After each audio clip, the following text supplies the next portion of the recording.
The new show. We got Patrice O'Neill in studio. Jimmy's going to be leaving in about an hour. What? To fly out to L.A. to promote Down and Dirty, his new HBO show, Friday nights at midnight. Nice. And Patrice is stepping in to help us out. So there's like a little seg thing happening here. Jimmy will do another hour, and then Patrice will continue for the rest of the day. Good morning, man. And I see that you stole Jim Morrison's hat or something. This is the latest look from Patrice. Yeah, 60s black man. I'm dressing like 60s black man. I'm dressing like a 60s FBI agent, the first black FBI agent. First thing that Patrice said, you're having daydreams about killing Whitey? Yeah, killing white people daydreams. Just sitting around like I think about, and they're good ones because there's being a great football player and basketball player daydreams that go about 4 hours. Yeah. This one's going about 2 hours. 2 hours. Different ways, yeah. A lot of detail in it. Yeah, a lot of like, how am I going to do it? It's just I'm getting so fed up. Yeah. It's just I'm fed up with, you know what it is? I'm just realizing white people just don't care. Like, and not, at least from you guys, at least you are fun white guys who have you're honest. Yeah. Like, you have honest conversations, talk a little crap, But, the Fox white guys, and you just watch it, and it's just, I'd go on John Gibson from time to time, his radio show. He's not on TV no more, so he's just doing the radio. Yeah. And I like him. He has a fun thing about him.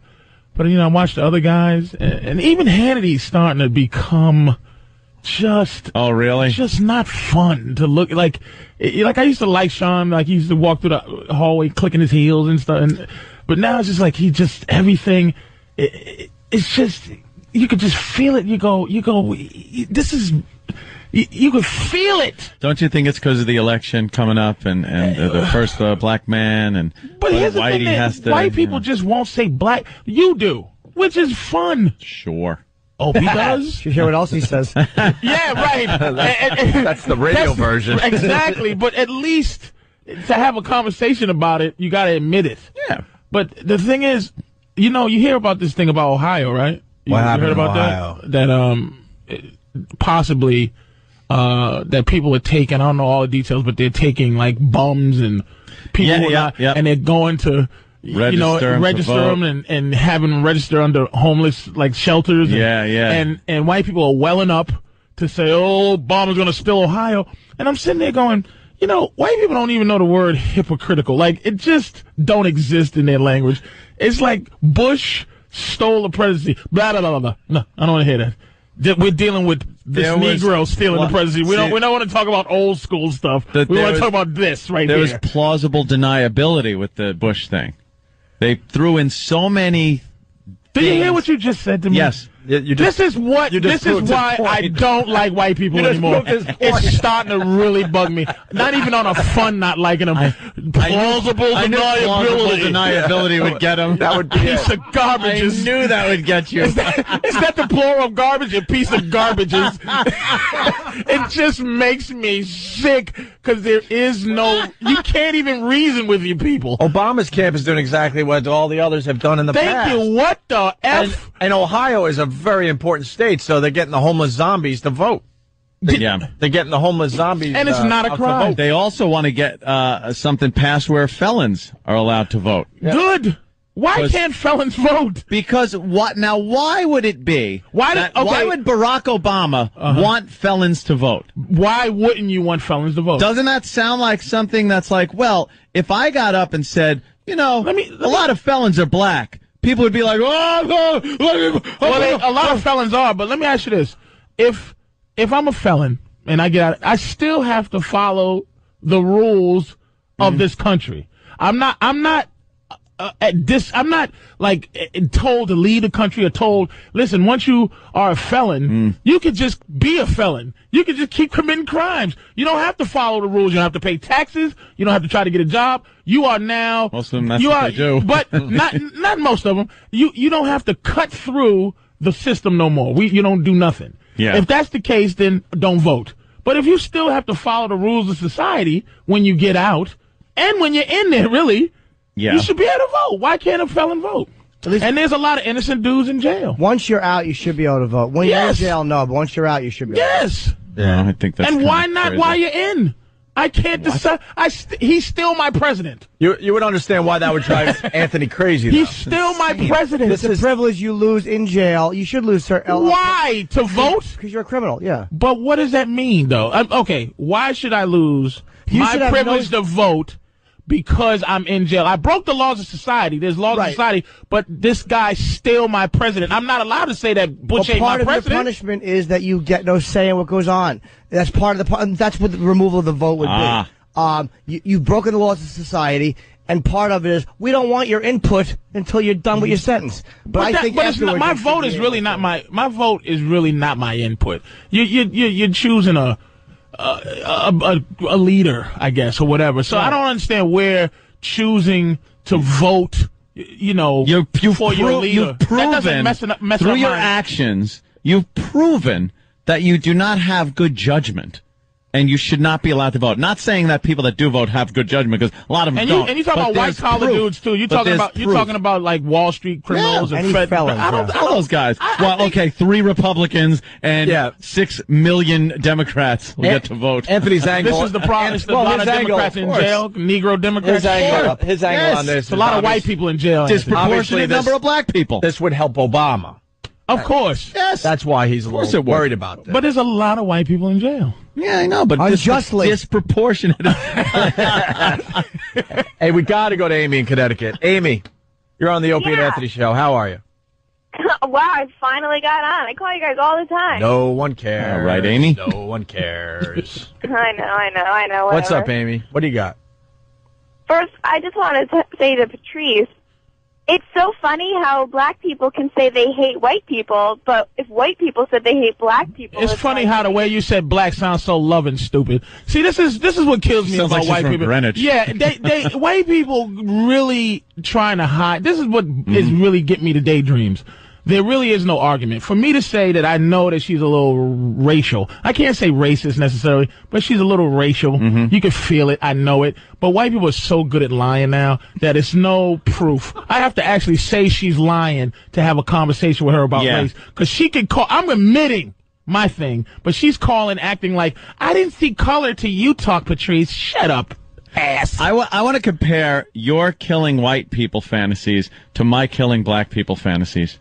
Well, here's mine. How do yours play out? Mine's play out like this, because here's what I always realized, something that black people never had, that every group had, a respectable criminal element. Like the mob. Like somebody that actually touches your soul with your fear. Meaning this, if Sean Bell gets killed, black people don't walk up the street with signs. We just send a couple of guys to blow your house up. Okay. And we don't know that it's black people, because that's the thing about us. Like white criminals can kind of just melt into society. Black criminals is like we'll all get picked up. It's just like I grew up in Boston, so Charles Stewart he shot his wife in the head, and he said, "Nigga did it," or "N-word did it," "N-word did it," and every black person got messed around in the streets. Well, black criminals make themselves too obvious. It's like, how about you don't wear the green felt hat? How about you kind of mellow out a little bit? This is what I'm saying, is that my fantasy, daydream is very covert. Okay, a judge.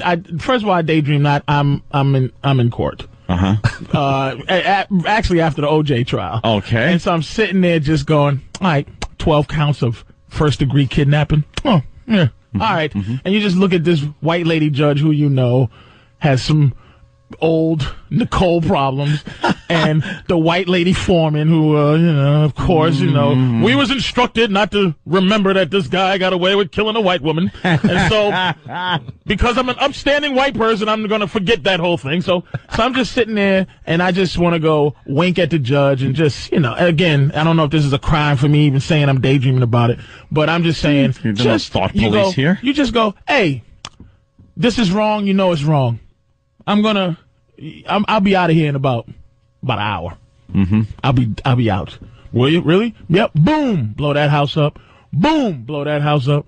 This guy finds floating in the thing, and then all of a sudden I get a pardon, just because I have some things done. Oh, okay. That kind of fear that touches you. Black people have never had that fear. This was argued about before. We never had that fear that if you wrong us, see, the cops don't roll around where the mob used to be, wherever the mobsters lived, and just harassed mobsters. No. There's a lot of white cops that just roll through Harlem and the Bronx. Mobsters didn't randomly bash people on the head and take their jewelry. Wait a minute. That's the thing. That's the thing. It's like, a couple of, they got nicknames in the hood, everybody's scared. Here comes Scooby and Scrappy, Growing up, the white cops used to have nicknames in the hood. Like, watch out. Here comes Barney and Fred. They're going to harass you. They're going to put you in a trunk, beat you in the face, and then let you go. It just seems like we just don't have any respect at all. It's just, that's what gets when we talk about this. Yeah. It's like, what are you afraid of? No one's afraid of us. So my daydreams just consist of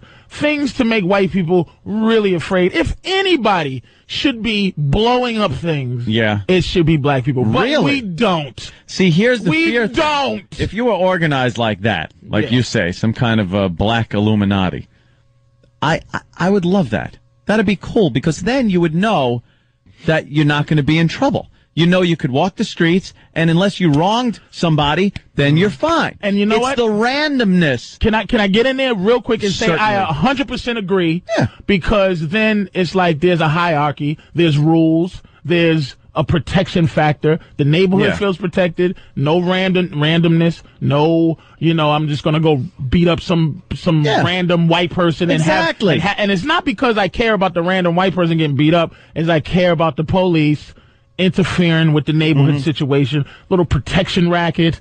Little, if there's a white business on the outskirts of town, a white business, like a white tire shop, we go and rouse them a little bit. Rouse them a little bit.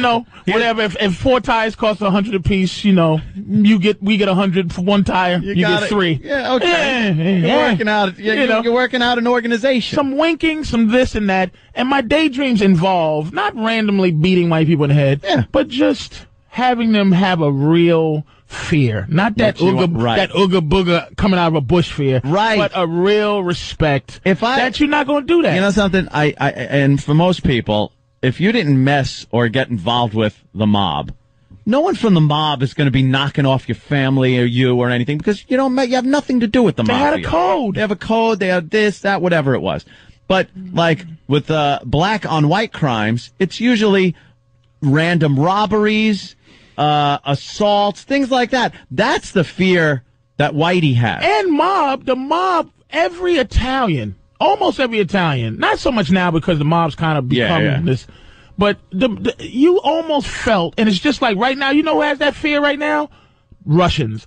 Like, you bump into a Russian, you go, ugh, his uncle might, and they're just known to clip your toes off with a, with a stapler gun. They're brutal. Yeah. So it trickles down, and the fear it's a respect. Like, these guys will come in and just tie you up and do things to you.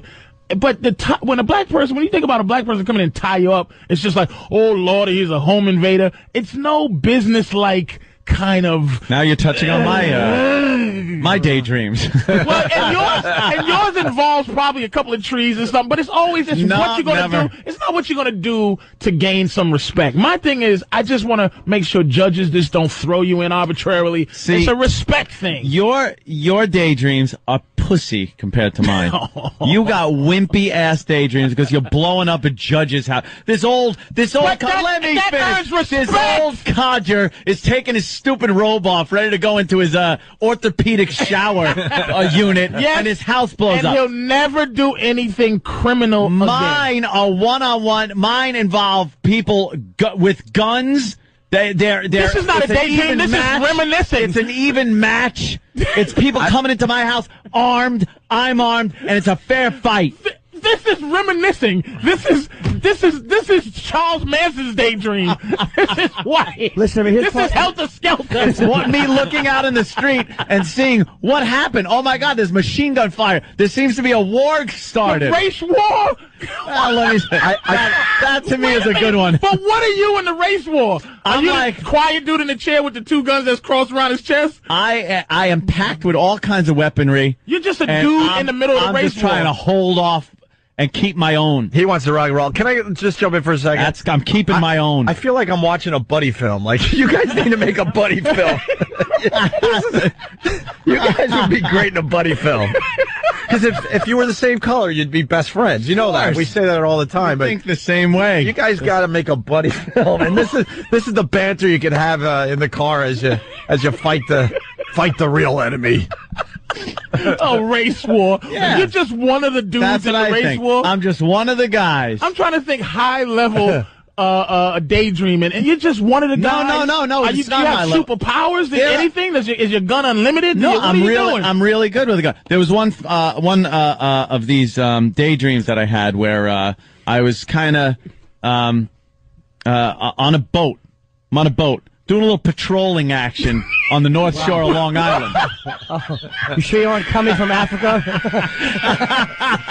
So you're doing a little patrolling action, North Shore of Long Island, because the further west you go, the worse it gets as far as enemy territory. The further east you go, it's kind of we're in control still. So is it like one of those small boats like from Apocalypse Now? Just no, it's kind of a tricked out like pleasure craft that I A-teamed like a long up. Miami like I A-teamed with some metal and some technology and some guns and stuff. You're a wimp. And then because they can't swim. Well, that's why I'm in the water.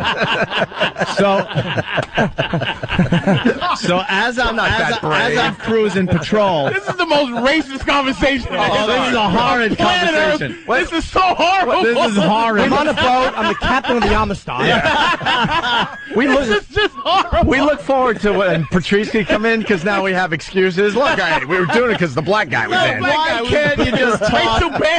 You can't have a murdering black people in a U-boat daydream without Patrice here. Why couldn't this just be a pitch for a movie?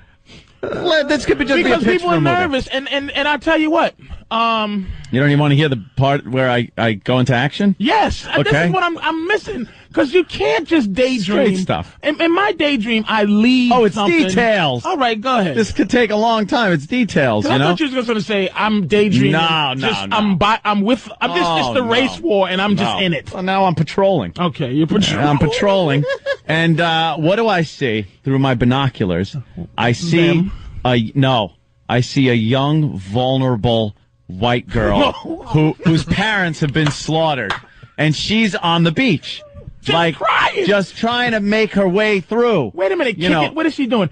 Kicking shells? No, she's hungry maybe. She's just very vulnerable. She's somewhere on the beach. She's on the beach. Her parents have been killed in the race war. How old is she? She's probably 17. She's legal. She's legal age. Yeah, he loves this fantasy because the parents can't interfere with her coming to his house. Give it to her right on the back of the U-boat.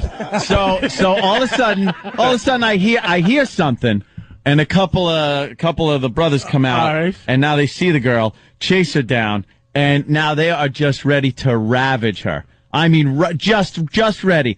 I pull out one of my rifles with the scope on it. You don't get off the boat? I'm on the boat at this point. And you don't do a slow motion shotgun pump without even holding it, just to throw it down and it comes back up? This is a friggin' Barrett 50 cal sniper rifle mounted on there.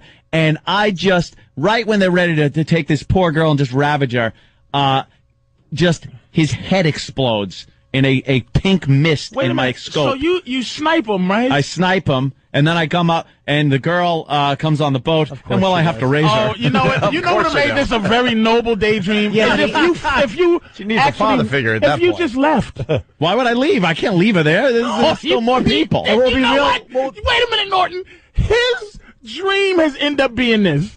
He kills the attempted idea of a rape to rape. This is ultimately he gets the rape dream. Hey, at least I'm white. How nice of you to raise the age for the radio show, by the way. Nice you added 3 years. This is so awful. This is terrible. I know these pieces of garbage out there have so many daydreams and it make me sick. Of course. Oh, my Bravo. God. Oh, well. We have to take a quick break. Patrice O'Neill in studio giving us a lot of energy. October 16th through the 18th to catch a rising star in Lincoln, Rhode Island. That's a very white area.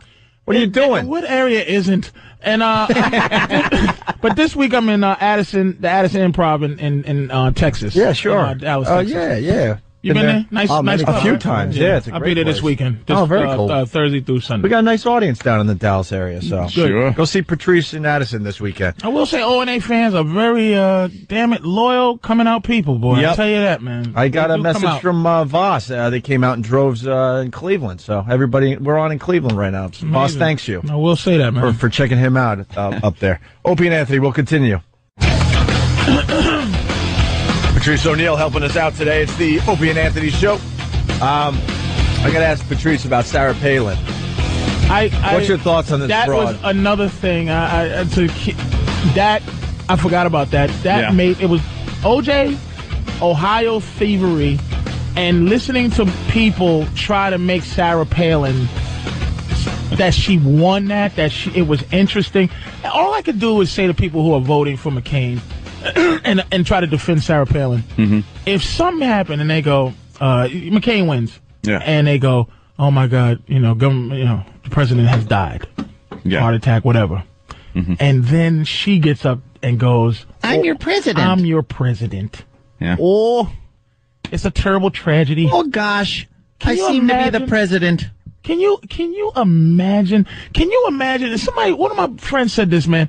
And this another thing, which I mean, white people don't care. If Obama's ticket was McCain and Palin with 5 kids, one of her kids is pregnant out of wedlock, teenage pregnant, retarded kids, witchcraft, like some African voodoo priest is in her camp. All these things that is going. Can you imagine if this was Obama's ticket, and white people don't care? She has a voodoo guy. No, they kind of care. I mean, the polls are showing that Obama's lead is. Do you believe in polls? What is? Ask a bunch of boobs. Yeah, that's not all black people voted for him. White people like Obama too. But a lot of the country likes him. The numbers, Jim. The numbers. Okay, I don't know how many black people are supposed to vote and should vote. I don't know how many Mexicans are supposed to vote. I don't know. But I know there's 250 million white people in this country. Something like that. 300? 250 million? No, there's 250 million white people in this country. 300 million total. And it's 200 million white people. 200 million white people. 2/3. Tops. Okay. After you clear out all the black people that's supposed to vote for him, which not all black people are, because we are just brainwashed by righteousness. 98% are. No, they again. 98% They of the asked voting 100 black people. I'm telling you, I'm black. I know all black people ain't voting. Black people are afraid to have a black leader, just like white people are. There's a lot of black people who are horrified the idea of a black guy running stuff. You see how we treat each other when we run. If we have a white boss, it runs well. You ever see a black run McDonald's? You ever see when there's black people and there's just this one little creepy white boy that's running the place? How it runs. But when it's just all black people in the McDonald's, you see how it runs. There's a lack of respect we have for each other. We love white people. What is that? Because I'm gonna tell you, our whole definition of our existence in this country is based on how we feel about white people. It's based on whether we hate you or whether we love you. So start loving us. Start loving us more. Well, why don't you start loving the black? Yeah. I love Stop Patrice. shoving things inside of me stop tasering me. Stop beating me in the face. Stop misbehaving. Stop being loud in movie theaters. Pull over. Do I deserve a tasing? Pull over and give your license and registration. Stop demanding more dumplings, bitch, from the Chinese lady serving you food. More dumplings. Oh, yeah. And she won't give you none. No. Just an extra dumpling. Are you kidding me? It's 50 cents? You charge me 50 cents for a pack of duck sauce. You cheap bitch. I feel sorry for your mother. Did you do the bit on the show about how, like, you go to the same restaurant for ever, and they treat you the same exact. I love that thing. I must have spent $1,000 every 6 months in the Chinese dry cleaner. Treats me like the same piece of garbage at the day I came in. Won't give me a free shirt. Won't even give me something that you stamp that says you're a frequent buyer, so I could get. Maybe dry clean my socks for free. Some of these businesses just don't understand. They don't get you got to give a little if you got a customer coming back over and over again. Loyalty. But some of these people just don't get it. And this goofy Sarah Palin. It just. How can you look, man? How can you? And I understand how white people are just nervous. Yeah. But God damn it, black people are awful decent for a group of people that just get played. Patrice, they just gave us some weird choices this time around. It's just bizarre. So the thing is that out of all these weird choices, Obama's the least weird. He's like the one you vote for just to see. And back to the 200 million. I'm sorry. The numbers, how many? And you travel a lot, Jimmy. I feel that there's only 3 cities in this whole country. I mean, there's L.A., and I mean, for real, where in New York is such a different vibe. I went to Stamford, Connecticut this weekend. It's 40 minutes outside the city. It was almost like I took a plane ride to another country. The white people were so different from the metropolitan white people, which is only Chicago has metropolitan white people, L.A., and New York. The rest we have to depend on going into a voting booth when the curtain goes behind them and that thing goes shh, and pushing a button that says the black president, dude. I don't even count LA. I don't know if that's going to happen. You shouldn't even count L.A. Don't forget San Francisco. I count more than San Francisco, absolutely. I mean, I'm going to miss a few. Yeah. I don't think Seattle's metropolitan, by the way. There too many white people. They don't have there's no mix. They have a downtown, but I'm talking about every corner of everywhere. Boston, no way. Boston is a separate town. Sully in the gang when that curtain is pulled back. When that curtain's pulled back, we have to depend on enough white people to push that button. And I don't know if it's going to happen. That's all. But if he's elected, it's going to come down to whitey voting for him. Yes. You know that. Yes. And speaking of which, Stump Brain was telling me about a Simpsons episode that's happening. They got a good take on this whole thing. Yeah, the Treehouse of Horrors is coming out for Halloween. It's just before the election. They leaked about 5 minutes of it. Homer goes in to try and vote for Obama, and every time he keeps pushing the button, it switches to McCain. And he pushes it about 5 times, and then the machine finally kills him. I'll post it. That's great. That's funny. Yeah, we'll get that on onaradio.com. That's my thing, fellas, on that. It's just I just don't know how many white people we can count on for real. When the curtain's closed. All right. Hey, and that's it. I just don't know. Stinks. It's horrifying. Before we miss the moment, we got the Simpson thing I just talked about, the audio. I don't know if it'll play. Maybe it's a better visual, but we'll find out. Hello, I'd like to vote for president, governor, and anything that will take money away from our parks and libraries. Use machine number 3. Ooh, one of those electronic voting dealies. 1 vote for McCain. Thank you. No, I want to vote for Obama. 2 votes for McCain. Come on, it's time for a change. 3 votes for McCain. No. 6 votes for President McCain. Hey, I only meant one of those votes for McCain. This machine is rigged. Must tell President McCain. This doesn't happen in America. Maybe Ohio, but not in America. Right on, man. And then they put I voted sticker on his head. Too good. Oh, man. Palin's whole, gosh darn it. Oh, Joe. And if you notice, Did you notice, Opie, at first, here's what she did. And this is another thing. The arrogant. People talk about why he picked Palin, right? Again, I'm talking from, I'm only talking from gut. This is the problem. I'm only talking from gut. He picked, the way I see it, white people are arrogant to the highest level. He picked her just for a certain section of the votes. First of all, he doesn't believe he's going to die ever because his mama's still alive. So he thinks he's going to live to be 127. So to him, he's a teenager. Well, that whole doesn't matter. That whole him dying in office from natural causes. It's just not going to happen. His mama's still alive. It ain't happening. He still has a mama at 72. A heartbeat from the presidency. Holy yes. mother. So the thing is with her is that she tried to be, and you can tell what happened during this thing. And I was angry at Wheezy from the Jeffersons, who was moderating it, and didn't get in her ass. She actually told her, "I'm writing a book about Obama. I'm not going to answer your questions." Black lady. She couldn't get on her too hard because she's got a book coming out. Yeah. Nobody got on her too hard, except for your girl, Katie Couric. Mm-hmm. And she went from trying to know the issues, and they got her in the room and probably beat her with a stick and said, listen, here's what you do. You go out there and you get these dumb mothers who are looking at you like black people looking at Obama, just as a chick. Like, yes, yeah, I'm you. Stop trying to be smart. So that's why she went out there and went, I'm just, golly. And who wants a soccer mom as their president? Not even soccer mom. Here's the thing about the president. He should be better than you. Your president should be better than the citizens. I don't want my buddy as my president.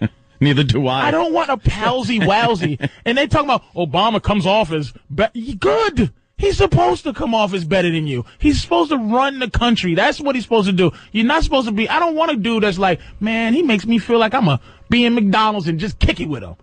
Oh, man. Hey, O-Dog. Stop. Hey, yo, B.O. What's happening, man? People who I don't want that. They're trying to find how Sarah Palin is good. People are making all these excuses for her. She sucks. She sucks. I get a lot of hate emails over that. She sucks. Yeah, she's like on a real level. Be honest with yourself for a second. It's awful. Like at least look at all these other hardcore political broads, or the Condoleezza and Pelosi and all, they would come in, and even Hillary. She comes in as what she is. She already has a political point of view. She already exists. She's not going to come in and try to figure it out. This girl is figuring out what she's going to be right in front of our eyes, and people are lying. People, what? I mean, let me ask you a question. Is it allowed for a Republican to go, she stinks, but I'm gonna still vote for her because I'm a Republican? Yeah. Or if Obama said, hey, look, let's call off the debates so we can deal with this. If Obama did that, would the Republicans go, oh, that scared Negro? Like, can you just be honest for a second? Just a second. Because that's how they operate. That's how politicians operate. It has nothing to do with like race or sex at that point. It's like, what can we do with race and sex to advance us politically? This Palin situation, I really didn't want to follow how bad she is. Yeah. And my friend is when I found out that she has an African witch doctor and nobody is saying a word. Well, we saw that it obviously didn't work. She probably did it 5 times, and the 5th time it kind of backfired. So let's just say that. I'm with you, Jim. Yeah. Right there. That was the wrong dance you did there. I'd like my money back. The hell? It's raining, and I got a kid with a P. Rose haircut. What'd you do wrong here? You mixed up the witchcraft today. Can you imagine if Obama had a Corky baby anywhere near his Corky? Can you imagine if he had a baby like that anywhere? A pregnant 12th cousin. Now, if he anywhere that was a teenager, if he had a pregnant daughter out of wedlock, people would be going, oh, see how they are? There they go. Yeah, I'll agree with you on that Dirty Pampers in the Oval Office. But they turned it into like, look at the loving mom accepting the daughter, and of course the boyfriend. They'll be married. They're going to get married. Thank you. Can you at least, I'm going to shut up about it if somebody it's ridiculous. Can admit, white people are phony. Just admit it and I'll go. One of the biggest. We're all phony. I admit completely. White people are phony. You're right. Thank you. He's completely right. Yeah, Thank you. I'll definitely. We all are. That. We all are. But a bunch of phonies. White talking people about are y'all right phonier. now. What'd you say? White people are phonier because you're right. They won't talk about Obama being black. They refuse. Be honest for 5 seconds, would you? Everyone's so. You know what it is, though. I'll tell you something, and I'll play the white devil's advocate here. Which is redundant. Go ahead. The phoniness. Just say I'm playing the advocate now. The phoniness comes from this fear we have to have to be politically correct because the repercussions cost you things like your job and stuff. And this is directly because of black leaders like Al Sharpton that Are you have put victimizing us, yourself for being phony? Did you just victimize? No, not me. I don't give a crap. Al Sharpton but Al for Sharpton, white people's phoniness. People like Al Sharpton, and just we've been put in this position where we can't be honest lest we lose our jobs. It all comes back to phony white people. Because Sharpton talks to these other phony white people, and they actually listen to him and Jesse Jackson instead of calling them out for things like Freddy's or for things like Hymietown. So that's, to me, it all goes back to phony white people. Yeah, I know, but we just are put in this. I would love to have open dialogue where people can just all be honest. But it'd be beautiful. It just doesn't work. I think we'd have laughs about it. Like black people and white people get in a room and just start like really talking and being honest. I think both sides would just be laughing. To just say 12 felony counts and I don't mean in of prison. Kidnapping. It's not much laughter. I'm going to get prison. you. Please just say that. Just say after he has been found guilty of 4 counts of first degree. Yeah. You know, first degree felony kidnapping is hey, come here, Opie. Put you in a trunk, drive you somewhere, and then call your mama and say, give me $10 million for it. That is felony kidnapping. First degree felony kidnapping is planning something here's what in you which right you hold someone you just against their Wikipedia. I'm talking from my balls, and you are reading it to the letter answer. Do you understand how white that is? Wikipedia it. Do you understand that that's the white thing to do is to go, law. Wait a second here. The law. What it says is... What's the law? It's not the letter. Let's talk real. What felony kidnapping is come here, I'm holding you hostage, give me some money. Not give me my stuff. I'm in your presence, give me my stuff. That's robbery. That's some type of coercion. When you're holding but someone against their felony. Will you stop it? Look, can you let us have our day? You can have our day. You guys had it 13 years back ago. in 95. This is our day. It's our day. And let me tell you something. Roddy Piper says something. My favorite wrestler of all time. You're quoting Roddy Piper. We all better be quiet. He said, just when after he beat up this guy on Piper's Pit, just when you think you have all the answers, I changed the questions. And that's what white people do. When OJ got off, it was, hey, we need to change the judicial system. It's like, as soon as a Negro, I had to say Negro, of course, does something, white people go, we got to change the rules because we not happy. You change them. The soonest things ain't right, we have to change the rules. Don't change the rules. What? Change them. You want them to be changed, just like Obama. But that's not the same just as like they're trying. You stupid. I want a lot of things. Just like this Ohio thing, they're setting it up to have him had stole Ohio when Bush stole. Everybody knows. He fixed Florida, but now it's the old thieving Negro. Everyone knows the election comes down to what? 3 states? Is it Florida, Michigan, and Ohio for the most part? Los Angeles too, and New York too, man. Well, no, New York's already determined. This is Obama, Obama state. It's going to go Democrat, New York. But it comes down to Ohio, Florida, and what? And possibly Nevada. Really? Yep. Okay. But that's it. That's what the election is. They got to make sure they win Ohio. What? Didn't they say something like a president hasn't won an election without winning Ohio? Forever. Well, a Republican president. A Republican president. Is that what it was? All right. Yeah, not Democrat, because Democrats don't win Ohio necessarily. Yeah. Hey, can we change gears for a second? Yes. We got a great story here. We have another creepy landlord putting in peep cameras. And I think this is out of Ohio, matter of fact. Of course it is. So there's your segment. Norton, you own some real estate in Ohio? That's my goal in life, is to buy a building and just rent it to girls really cheap. Really? $300 a month? Relax. It's handled. Just have holes in the wall everywhere. Oh, please, ignore that little camera by your toilet pointing up at you. Security. Right out the toilet. Yeah. A Cleveland landlord is accused of being a peeping Tom. Dominic Butch Rodriguez faces charges he set up a camera in a bathroom used by his tenants, a mother and her teenage daughters. I was getting ready for work, and she came to me and said, Mom, there's a camera in the shower. And I'm like, what are you talking about? After making the discovery, the mother took a picture of the bathroom camera with her cell phone. Another photo of the camera has been filed with court papers. The woman rented an apartment belonging to Rodriguez. She says he told her she and her daughters would have to use the basement bathroom because of plumbing problems. I think it's crazy. We don't know if we're somewhere on the internet, and I wouldn't know where to begin to look for something like that. Cleveland sex crimes detectives say the camera was connected to an upstairs VCR. Investigators seized computers, CDs, and videotapes from Rodriguez. All right, I blame the mother and daughter. And I'll tell you why. Look at this creep. Why would you live in one of his houses? Yeah. He looks like Santa Claus. Oh, my God. Look at this cross-eyed Santa Claus. He looked from here. I don't know if my eyes are good, but he looks like remember Blade, the first Blade, the thing that he burned with the light, the information. Do you remember the first Blade? No. Oh my God! Jesus.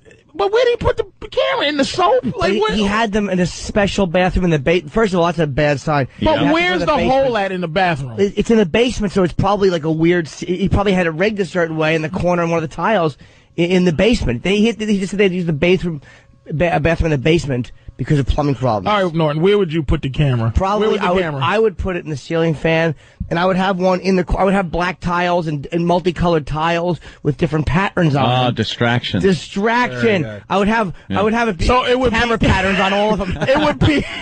With little eyeballs painted all over the tiles. That's actually brilliant. Are you enjoying your Canon wallpaper? Right. Would I be crazy to have a camera hidden among all these? Yeah, you might, pervert. You might. Right, this camera wallpaper. I would go with the Scarface clock myself. Yeah. With the 12 gone. Yeah, you know. The big, huge number 12 gone out of the clock. I'm trying to think of where a camera could be that you would never, like in your own house, where have you never looked and go, wait a minute, is there a camera right there? It all comes down to what you are trying to accomplish with this. Because I'd be happy with the booby shots myself. I don't need an upskirt. If you're doing that, you need the full dirtiness. If you're just putting, where would you go? I would have to go chest level, alarm keypad, where you'd never look. Alarm keypad would be good. I'm trying to think of my house and where I've never would. For me, there's no camera. I'd put the camera under the condoms.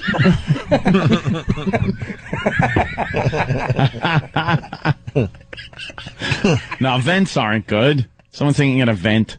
Vents aren't good. You see them. You can see that crap. Yeah, because in there. I've taken dumps and I've just sat there and just, when you're taking a dump, you just look. Yeah, around. Look around. Say, where can I put a camera? Well, you can put it in the shower head. But you'd be suspicious because there's no water coming. One little hole, there's no water coming out of it. No water coming out there. A red blinking light in your shower. Plus, they have to come off sometimes. You have to put it in something that's probably not going to be touched for years. Permanent. It's got to something that's not going to be touched. I'll bet you it was a lighting fixture in the shower. I'll bet you he had lighting fixtures in the shower. Like the recessed in the... Because chances are he's the one who's going to be changing those bulbs anyway. Yeah. Or it was in a pattern in the lighting thing. Big old 80s camcorder swinging from a cord. Yeah. That is strange. Yeah. All right, we got to take a break. Patrice O'Neill. Chuck Berry had it in the toilet. That does nothing for me. It was a Polaroid, too. It was really inconvenient. You had to keep sneaking in. PatriceO'Neill.com. That's what we promote right now. Why not? Yeah. Hey, for all your show dates. Whatever. Jimmy? Hey, Boston. I think November 15th, the Wilbur Theater. I don't know if there's tickets available, but I think there might be for that third show, which is not sold out yet. Oh, that's the new Comedy Connection, right? Yes. Yeah. All right. Friday late show. And local hockey fans, stay right where you are. You got a chance to win some Devils tickets in moments. Stay there. Opie and Anthony. The show's flying by this morning. Opie and Anthony, Jim Norton, Patrice O'Neill. I got this for Patrice. We found it. As simple as this. Just when they think they got want the answers, I change the questions. I like that. There he is. That's it. That's the great Roddy Piper, baby. Oh, yeah. You following the baseball, Patrice? No. But the Red Sox, I know one thing. If I was a Red Sox fan, I'd like to beat the dog doo-doo out of Manny. He just decided I'm not going to work, and then he went to Dodgers and became a Superman. Yeah. You're right. I'm not even into baseball. I know, man. This is how you know things is going when you don't care. This is how I know Wayne Gretzky is famous and Tiger Woods is famous, because I don't pay attention to hockey or golf, and I know these guys exist. I don't pay attention to baseball, and I know what Manny's doing. Mm-hmm. Manny is a monster right now. By the way, Gretzky retired about 10 years ago. But I'm saying, when he played, you know what I mean? Just the idea of, holy mother. You never sat through a hockey game, but you know who Gretzky is. I don't care about baseball He's nailing this Manny thing. The Dodgers are just, they moved on. They beat the Cubs, and... By himself, he changed the scope of a team. That was Boston being dummies once again, letting another high-profile player go. He was being a jerk. They hated him in Boston. They couldn't wait to get rid of him. But he stopped playing. What am I going to do if he stops playing? If you come in here and you just stop being funny, what good are you, even though you're good? I'll bet you it was because, and again, I'm not saying he's right to do this, but it was probably over ugly contract negotiations, and he knew that he was going to walk. I'm guessing, which I'm not saying it's right, but those dumbbells have let too many good players go. This is why I'm not that upset about the Patriots. I think the Patriots do it. I think they just let people go, and they're reaping what they sow a little bit. They just let people go. They go with this team concept thing. They just let you walk away. But the Red Sox are doing well though. The Red Sox kind of don't need Manny right now. Yeah, they're still in it. And the Patriots won as well. Did they win last night? Who? The Red Sox. Oh, yeah. No, they lost. No. Oh, I'm sorry. The Angels beat the Red Sox. You're right. They did, 12 innings or something? Yeah, I'm sorry. Yeah, that's true. And then this dumb Brewers are out of it. They should be, right? The Phillies beat the Brewers, but I haven't seen like the Brewers play in years. And I remember the story. Fielder's son plays for them. Yeah, yes. And the game was on yesterday, and I forgot because I remember when the story came out. Remember the mascot used to kind of like slide into a big mug of beer, and the team's called the Brewers, right? So it made perfect sense. But the politically correct people out there, got that one too. So now he kind of like it resembled a car accident. He kind of jumps into a pool of water. It's not beer, and he's not like Jim. Why? But they took that away from the fans up there. That miserable place that is Milwaukee. They had one thing, the dumb mascot goes into his mug of beer. That's ridiculous. And they took that away. Some teams aren't supposed to win. No one wants to see the Milwaukee Brewers. No. They're just a team that should just be around because you need teams to play. But to watch them go any further than they're like the friggin' what is that? Who plays the Harlem Globetrotters? Yeah, but the Generals. The Generals. That's what they are. They're like the Generals. Who needs no one? They're just somebody to watch play. Patrice, you're so right because I'm. Obviously we want to be in touch with the NFL and stuff, and I'm looking like. What games matter? And it's filled with a bunch of teams that are just there for other teams to beat. Tennessee Titans are undefeated. Right. Really? Right. The old Houston Oilers are undefeated? No one cares. How about that? Right. How about who cares? What are some of those teams? What are some of the teams that are just there for other people to beat them up? The Buffalo Bills. They're Buffalo. What are you insane? 3-1. They're there. They're again. Milwaukee Brewers were good enough to make it to be interesting. Buffalo Bills are a team to just I strongly watch play. Disagree with that one, but go ahead. Who wants to see? That's why the gods of football wouldn't let them win when they went to the Super Bowl 4 years in a row. No one cares. No one wants to see the world champs Buffalo Bills. It was the Illuminati. Nothing good can come out of the Bills winning the Super Bowl. We want to see Chicago. We want to see L.A. Mm-hmm. We want to see Boston. Mm-hmm. We want to see New York. Dallas. Does anyone want to see Miami? Dallas is in there. Dolphins, Cowboys, yes. No, nobody cares. Nobody wants to see Miami. Even though Miami's good, but no one wants to see There's better teams to pick on, like the Bengals. The Bengals. No, Cincinnati, they're there just so there's a lot of games to be played. Let me tell you, Ohio deserves not a champion, except for Ohio State. No one wants to see Ohio win anything. Why can't you give them a championship? Fully. You know how cold and miserable it is? The homeless zombies. Give them a chance. Poor Cleveland does have nothing. They have a Rock and Roll Hall of Fame. That's a bunch of homeless people. And that shouldn't be there. They should cancel the lease and move that to somewhere where I can go see it. You don't want to see it. Football Hall of Fame should leave there. It should be in New York. Every Hall of Fame should be in New York. It should be someplace where people go. Well, you don't like going to Springfield, Massachusetts? That's what I'm saying. I watched the Hall of Fame induction ceremonies, NBA. Right. I'm going. There was Pat Riley was on stage. His entire team came to see him, and all I kept thinking was, what hotel are they staying in? Are they in a Springfield Hilton? That's some kind of comfort inn. Where is AC Green sleeping tonight? There's a bus waiting for them, and they go right back to New York. No kidding. Or they go to Boston. They probably had to bring their own blankets and pillows to the comfort inn. Is Magic Johnson at the Four Seasons in Springfield, Massachusetts? No. They have a 2 seasons, not a 4 seasons.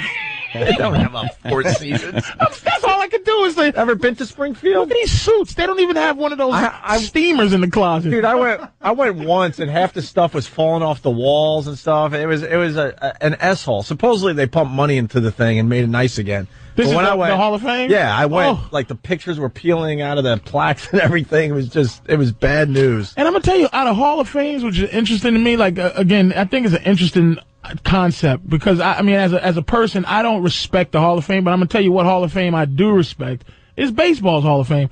They don't let you in.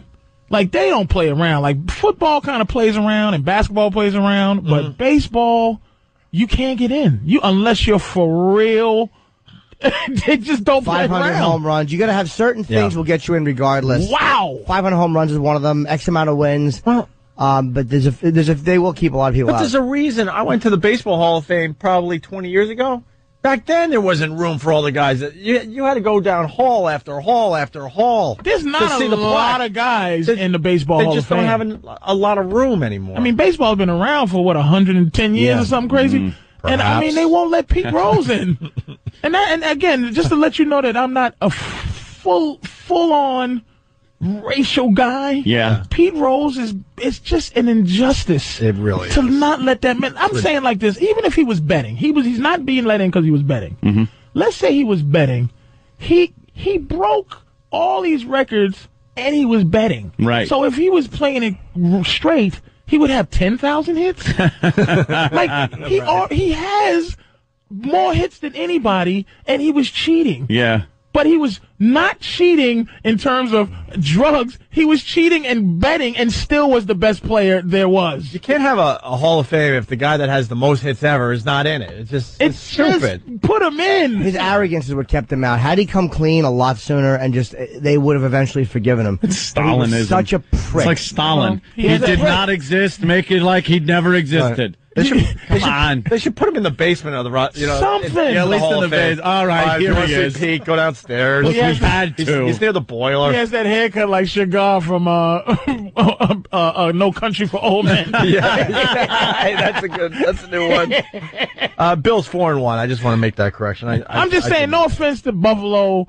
I'm just saying it's one of those teams. Let's be honest. Here's the thing: people kill me with their loyalty to things that aren't loyal to them. Mm-hmm. Cleveland's loyal to Cleveland, but they're not loyal to you. Just shut your face for a minute and think about it on a high level.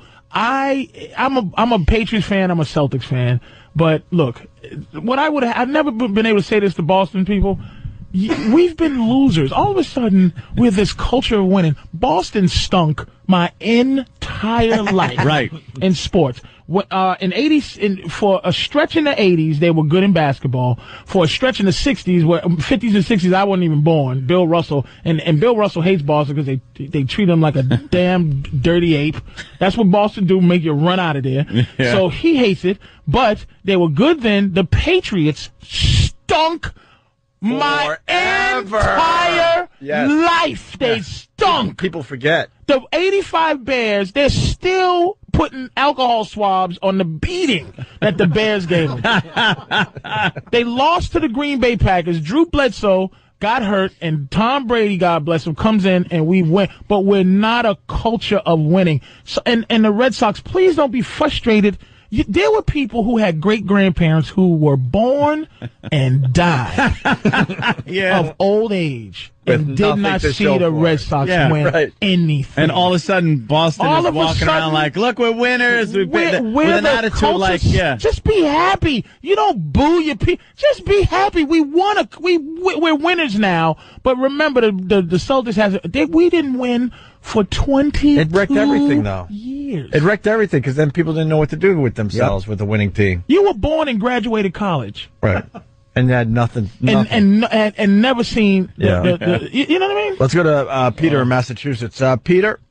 Hey, you guys couldn't be more right about, or Patrice couldn't be more right about Springfield. That's where I live, and the city is such a joke.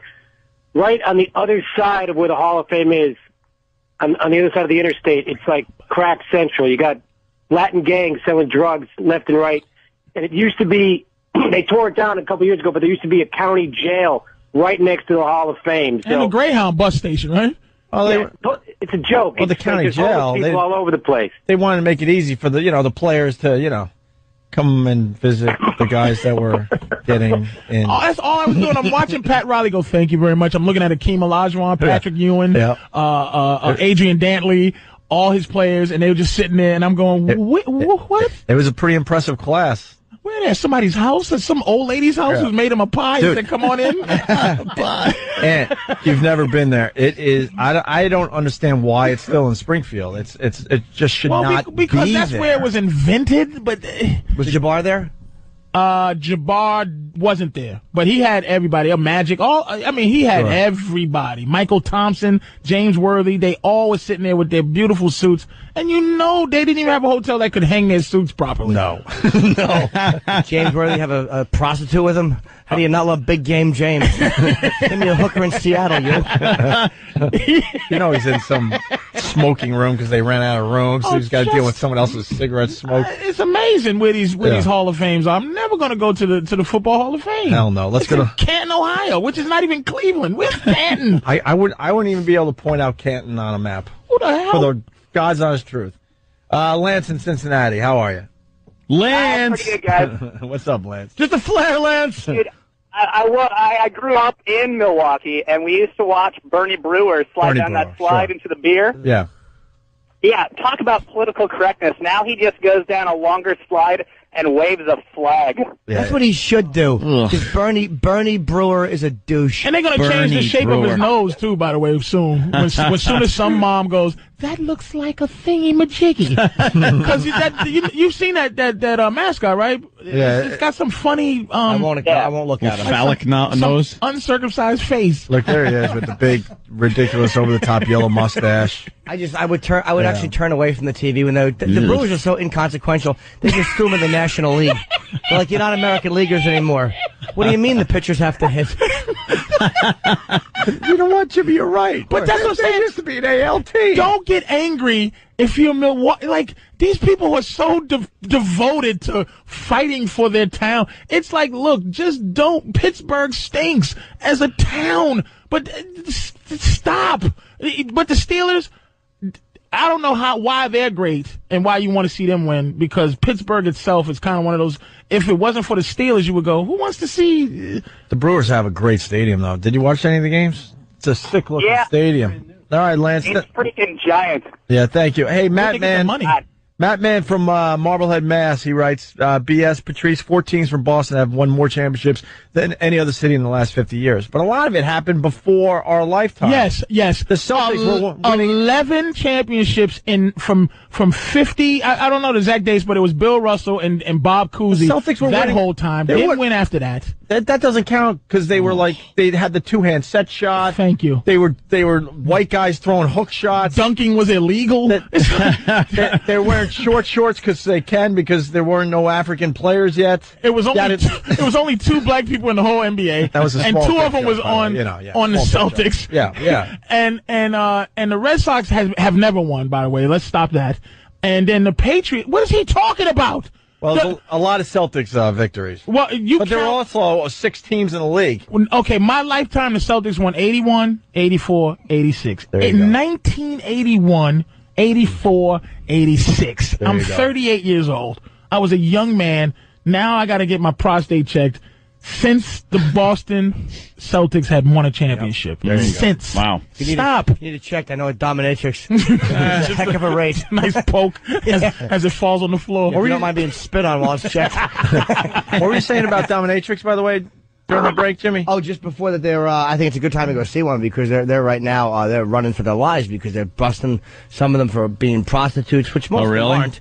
But yeah, they said business down 70% in New York. Down 70%. So if you have a wait a minute, it's a crime to just stomp on somebody. No, but I guess they were defining certain things as prostitution. Maybe a couple of them were straying, but they were getting everybody. So if I pay, the argument is if I pay you to punch me in my nose, that's not prostitution. Oh, it's not. It's actually not. But I mean, a couple of them would probably go over and do more than they were supposed to. Yeah. But you can pay a prostitute to do what a dominatrix does. Not as well though. Prostitute will be awful. The dom is good. Well, dom has a lot of that's years. why you have to say, I'm not really spell into it that out and much. say. Are you into that? What? Not most Dominatrix of thing? Not at all. Not one iota. When we have them on the show sometimes, we laugh. And they're like, okay, which one of you is going to be my bitch? Yeah. I get the whip and I'm just like, shut up. I could turn around and snap your neck. I don't have any guilt. Like, I'll just... don't kick me in my scrotum. I'm not a guilty guy. I didn't do nothing to nobody. I don't have guilt. I don't fire people from their jobs. And you want me to stomp in my guts? No. I don't like this empowered, friggin' violent, empowered chick thing. I don't like my nipples pinched hard. Like, I don't like none of that pain. Yeah, I'm gonna whip you, but I'm gonna show you, and then I'm gonna hold back and not give you it. Shut up. Lay down and take it. You ever have a good dom spit Take it like a man. I mean...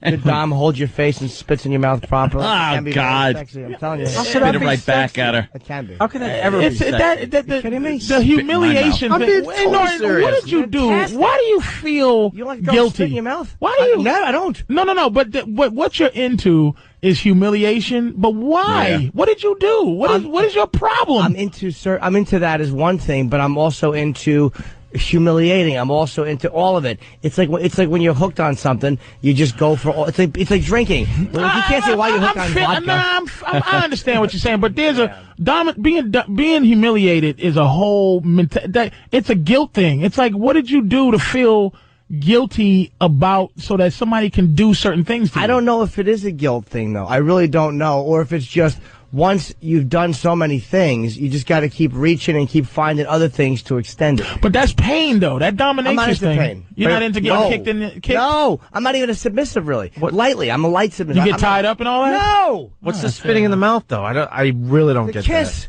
Spitting in the mouth is like a kiss. I'm not against it. You would take some. No. I said that's different. When you're kissing and you change and spit, it's different than her spitting in your mouth. Man, yeah, I'm not against that. Like, I'm not. Wait. You swallow spit all day long. It comes out of your friggin' saliva, your salivary glands, and you swallow it. But you wouldn't spit in a glass and then drink it. No, I wouldn't do that. That's kind of right. But it's the exact look at Stunt Brain same thing. Look at Stunt Brain. He's trying to have that yucky, but he's a middle-aged white guy. You know he's into all kind of disgusting. He's disgusting. This guy's had some clamps on him before. I know his wife is probably in the trunk right now. He lets him out when he gets home from As long as the dom has good breath. Clamps. Good breath, very important. But good breath and mouthful of spit, oh my God. Does it feel like a slug or anything? No, it's just, you know what? I like Comes that. over and spits in her mouth from her last client. I like women. I like to watch girls, mess with my nipples, lick my nipples.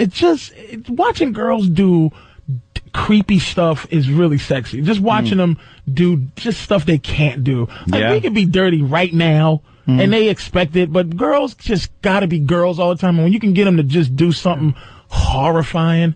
I told you that time I just in England, I just saw a girl go behind a dumpster and just pee. Oh, yeah.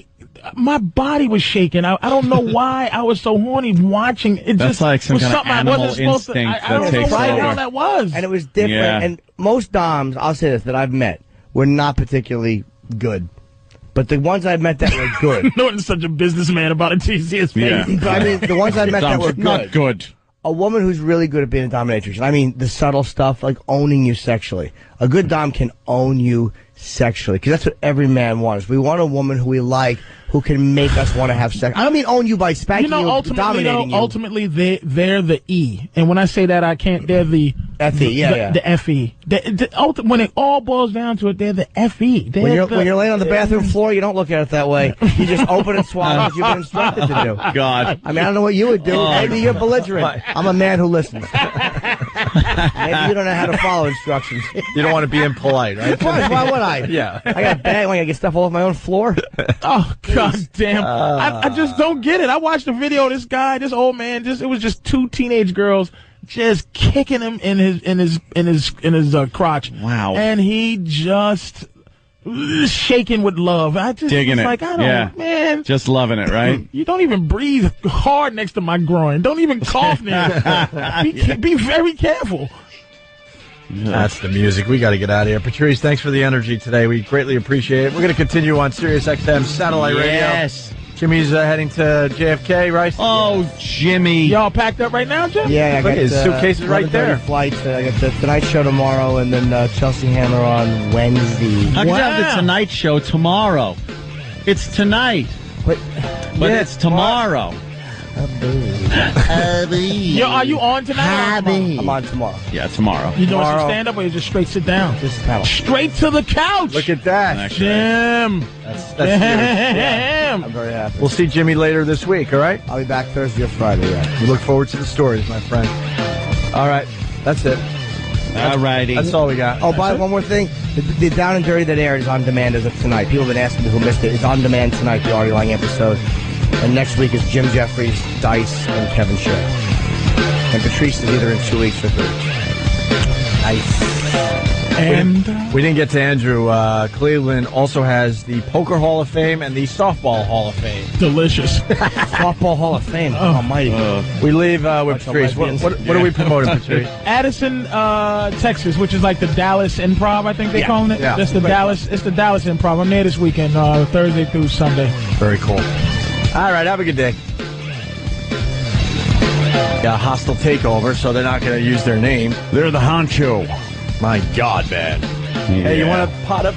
Sarah Palin's talking live right now. Oh, is she? Could be good, could be bad. Let's see what she's doing right now. Oh, a lot of applause. They load the audience up. That's what they do with these things. Well, why would that work? They don't let. They don't leave it to chance. Because that's the PC sound. Oh, cable. That was my fault. Oh, thanks, Dave. Oh. You guys. Thank you. The applause. They load these audiences up. Senator McCain. Senator McCain served our nation in uniform for 22 years. 5.5 years he was a POW. In fact, it was after graduating from the Naval Academy. He was stationed right here in Florida. That's where he learned to do what he does here in Florida. Pick shitty vice presidential candidates.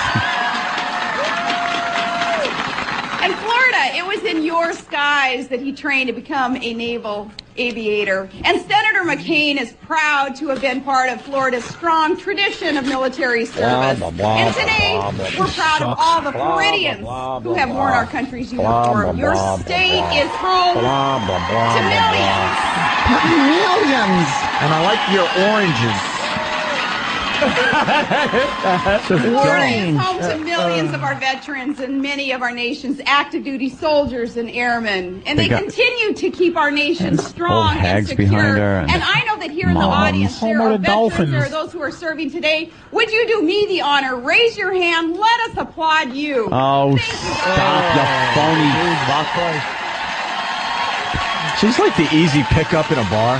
Oh, hell yeah. You know, you can just talk. So, and she's getting a little drunk. What do you want to do? Yeah, you can talk circles around her. Yeah. Thank you, and we love you guys. Oh, it's a big flag behind her made of people's shirts. Oh, wow. See what they did? See what they did there? Should we bail on this? In just 29 days, see what she says. It will be the time for choosing in this election.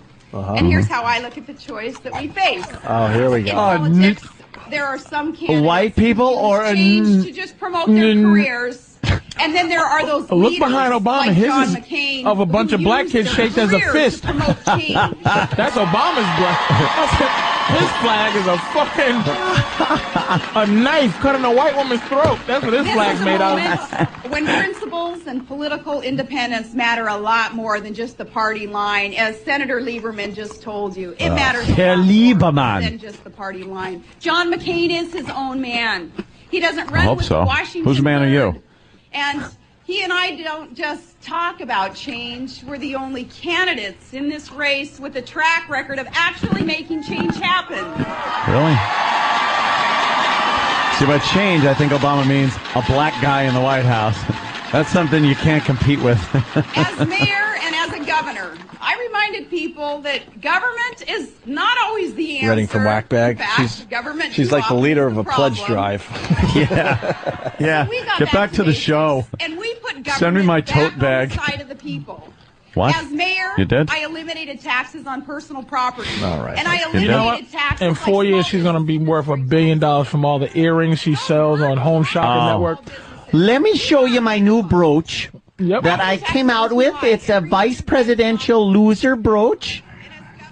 Hey, and where are you at with this? Because I know you don't like this. I'm voting for the president of the United States. I understand that. I'm not voting for this bitch or stupid fucking a leaky sprinkler veins in his head Biden.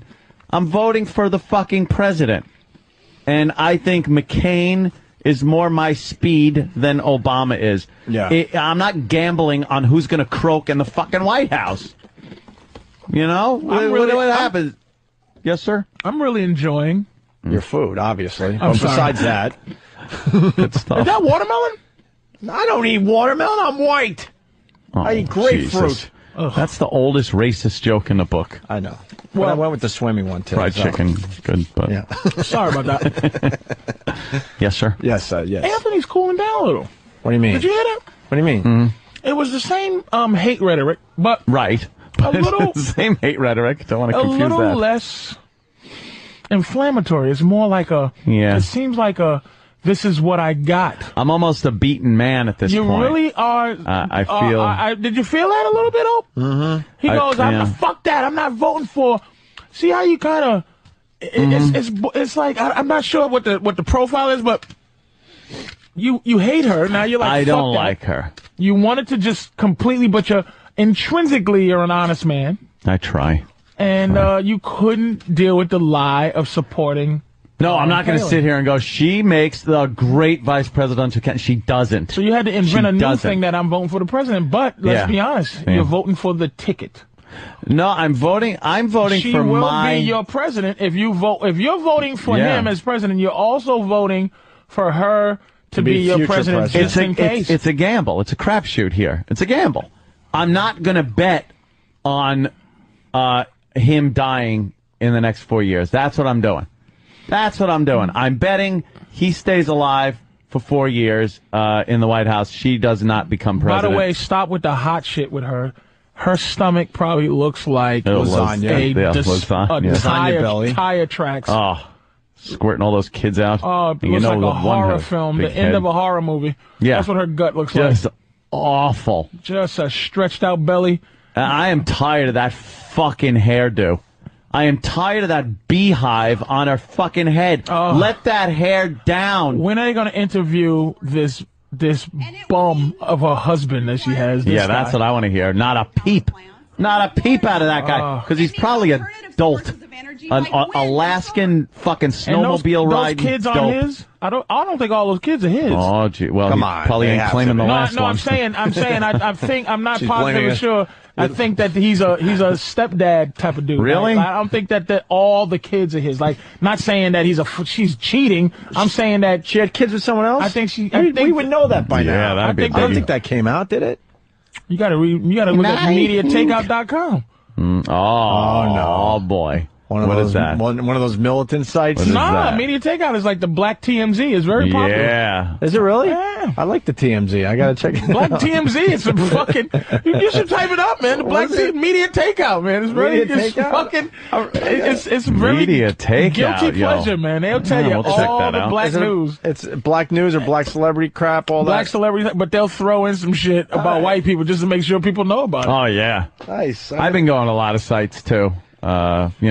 Different sites. I go to like Aryan Nation sites and things like that, and just to see what they're thinking. Like, I want to know. That's what every guy that goes there says. I want to know, because like Patrice says, this white phoniness that's going around with, Obama, yes, I'm voting Obama, and there's just this overall phoniness. I want to see what the racists, the hardcore fucking racists, are saying about this. Have you ever met a reasonable racist? Meaning, like, okay, I have a reasonable discussion about race, and I'm racist. Yeah. Like, not like these frothing at the mouth guys who actually will go, he's kind of good. I like him, but he's a nigga. I've heard reasonable racists. Anthony Cumia. Oh, thank you. Like, there's the skinheads that are just in a, stomping on heads and stuff like that, and that, that's just the company line there with them. But then there's the people that really that motivate those people through this, with what is obviously hate speech, but they do it in a way that's very articulate. It's very difficult to deal with. You know what it is with white people? There's no, it's hard. It's no gray area racist. Like, meaning it's either you're a fucking animal. Balls out fucking, like, yes, with head tattoos stomping on your eyelids of right. Somebody choking Thelma from Good Times on your back. A tattoo of somebody raping Thelma from Good Times. Or you're a guy who's never even thought the word in your life. Yeah. There's never a conversation, like that middle area, racial, which is my thing, where there's racist and then there's racial. Is that racist light? Racial? What is it? Because I hear you use it a lot, but I don't really know what you mean by it. I think racist is, I fucking hate you cause this, even if cause this is not legitimate. I think racial is, you've had life experience. You've had, like, for me, Asians, it's a racial thing with me. Okay. Yeah. If I've met some, and I'm gonna be honest, they're usually in San Francisco, the Fast and the Furious ones, who are not the ones I don't like. And the ones when I deal with the ones I don't like, or even the Indians, the fucking Hindus, I don't want anything bad to happen to them. It's just, I go, oh, God. Like, sometimes, like, Indian women, and I'm just being honest, man, the look they have, like, for me, I will be the villain to white people. Like, I go, that's the way it is, I'm gonna deal with that. I don't like being the villain to some raggedy Indian woman who has these awful clothes, these giant genie pants, and this culture that treats them like dog shit. And I'm the villain. And you're the bad guy. Your husband, look at your husband stinks. He's wearing, he's a dress, a top hat with pajama bottoms on. Your kids are dressed all, and you're looking at me like I'm the villain of this country, which is, I think, what the media does to niggas, where it's like I'm the villain to these third world motherfuckers, and they treat me how white people treat me. Like, I don't want to go get treated like by a fucking the 14-year-old girl that's the daughter of the guy that owns the Chinese restaurant, and she treats me like shit. She can't speak English, but she's frustrated because she can't understand that I don't want onions in my motherfucking chicken fried rice. You understand what I'm saying? Are you still being treated like shit, though? Like dog. Are you really? Shit. Purely based on race? But purely based on race. That's why I treat and this is the training being in Boston. Being in Boston give me this training. I know how to be a smarmy cocksucker. I know how to annoy white people, not just by being like a big black motherfucker walking down the street trying to scare you, but I really know how to look at you and go, ugh, I'm just better than you. I know how to treat white people like shit. I know how to be smarmy. I know how to be condescending. I know how to be arrogant, and I know how to go, ugh. That's a smart way to Today, walking out the door, get back at him. This little passive-aggressive little white girl, or whatever she was coming in with her I got to get to work card, and she was coming straight ahead, and I guess she thought I was supposed to move out her way. Did not happen. Ooh. And I didn't go big nigger style on her. No. I went, not moving. And I did the You I shoot her. Shoot her with your hand around. like shoe. Say, go that way. Go away. Ugh. Yucky. Did she give you the look? Did she look at you all? Like she was thinking the N-word inside? Guaranteed she was Absolutely. thinking it. She was thinking it. Because ultimately she feels protected, which she should. Nothing going to happen to her. Not there, but I enjoy ruining the day. And here's the thing. I guess if you had to ask me something that really bothered me about society right now, really bothering me, is the willingness, and we, the $700 billion buyout, the banks closing, the this and the that. You know who a lot of responsibility is? Us. If the president says, all right, look, America, you get ready to get fucked. You need the help of Americans to fuck America. Yeah. And the idea that there's so many people willing to fuck another person, to tell another person you're fired, to tell another person that it's going to cost you $500 a month for health care and you only make $1,000 a month. So you probably won't be able to get health care. For somebody to tell another motherfucker, we're going to take some of your 401k. The president can't do that. A fucking cocksucker. One of your peers, one of your compadres has to push a button or call your home and threaten to take your house. Another person, another human being that hides behind, I gotta feed my family. Do you think taking food out of another family's mouth ultimately helps your family? You fucking idiot. You're just down with the system. And I say this. Who was worse? Who was worse? A guy who goes, I don't like Jews. I want them all dead. But I need some help. I need a whole bunch of motherfuckers to help me kill the Jews. Right. And there's a line of motherfuckers willing to do that. The people who are willing to fuck other people. Like, the president can say anything. Now, if you say, take this motherfucker's money or you're fired, right?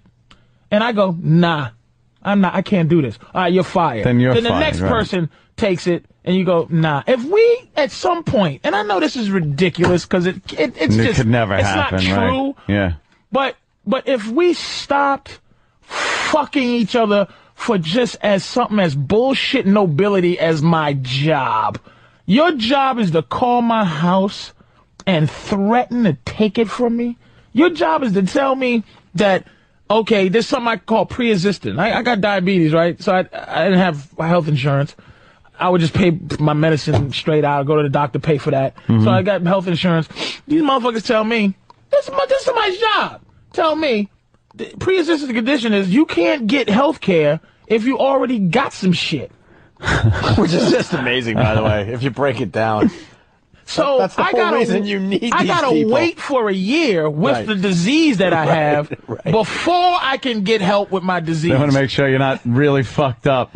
Can we slow that point down just a second? Because that is amazing. The whole reason you have health care is to try to get healthier if you do have something, but they have come up with a way not to treat people that actually need treating. It's like, we're the insurance company, so you pay us money, and then if you need medical care, we pay for it. Right. Okay. No, but if you have anything, we don't. We want healthy people to pay us so we never have to pay out. We just want you to pay in. I want to really take some time with this. And there's How a did this person, get done in America? there's a fucking person that you call, and that motherfucker's job is to tell you that. To tell you, well, you at could... the airport, there's somebody's job to tell you got to pay $100 more to bring your bag on. Your bag, because it's 60 pounds, it's not 52 pounds. Right. Your job is to tell me that. And the plane's still going to fly with the luggage. Your job is to fuck other people. But it's like you said. That's why we're losing. But it's like you said. That's why we're losing. But it's like you said, if they don't do it,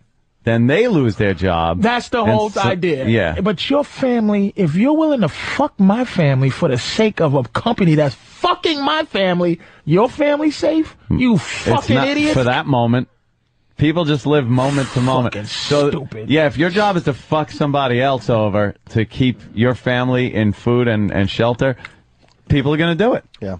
Hey, yeah, you don't think of it like, they're another human being or that. It's a company asset that has to be, or a detriment. But that's what liability. happened to this guy, the cop that killed himself, that taser. He had his humanity after the fact. He sat there, he go, God damn, this guy died for the sake of his job. And I understand, I was talking about tasers. People are having heart attacks from these fucking tasers. Yeah. Look, I got high blood pressure. I'm almost 40. And I can understand, don't tase me, bro. Don't tase me, you other guy that's just like me. You're not better than me. You just took this job and now you have domain over my life to decide my fate. Well, then lay the fuck down. But people are laying down, dude. People are really saying, don't tase me, bro. Motherfuckers are rampant with the tasering. There's a taser problem. It's people that yell "Don't tase me" while they're still resisting. Man, fuck that. I've not seen one video. Do you think Rodney King was resisting? Fuck yeah! I wish you know what? I wish Rodney King was a resisting motherfucker. What the part when especially the beginning of the part that wasn't videotaped. Reginald Denny was resisting too. Yeah, he was moving. He should have just laid dummy. down. Dummy should have fucking plowed through. He should have road warriored those motherfuckers with the front of his truck. You got to give it some time though. The tasering thing it's a new instrument. It's fun, so they're using it. Yeah, a couple more years go by. Fun. Motherfuckers are dying, and now the police are killing themselves. These guys get because of that guilty conscience. These guys get the new weapons, and you have fun with it for a while. But this motherfucker had It's called less lethal, not non-lethal. By the way, that's what some people are going to die. And those fucking beanbags that come out of guns and fly as hard as a bullet. Fucking take out that girl's eye in Boston after they won the. Oh man! Remember that shit? Fucking cop blasted her with some shotgun with a beanbag. It went right through her fucking eyeball. I thought they had every right to taser that guy. The cops don't have all day to wait for the problem to take care of itself. They're busy people. But evidently, if it was righteous, but they didn't do it thinking that killed himself. That guy wouldn't have killed himself if it was a righteous call. No, there's a whole thing going on. We could get the NYPD on. We did a whole discussion about this. Oh, the guy's really? life was fucked because he was going to lose his pension and everything else. Because of that situation. Yes. He was losing everything. Guilty feelings too. The guy said, I mean, come on, that was a little depression, man. The guy we talked to said, 99% of the time, that guy would have fallen off that little awning thing and landed on his fat ass, and they'd have cuffed him and it would have been over. He landed on his fucking head perfectly to kill him. He wasn't even that high up. If you look at it, he's on he's on those metal grates, the top of the metal grate they pull down in front of stores in bad neighborhoods. That's where he fucking was. So he falls off, cracks his fucking head open, and now this guy feels guilty about it. He feels guilty about it. Yeah, he felt guilty. That's natural. I'm not going to say this motherfucker should have blew his brains out, but he felt some guilty. But you know why? Wait a minute. I'm going to tell you what the guilt is. The guilt is the fact that somebody gave you a job. Let's say the meter maids. Somebody gave you a job that, you have domain over my life. And you make a decision, dude, to be godly about it. You make a decision to fuck me because you have the power to fuck me and you love it.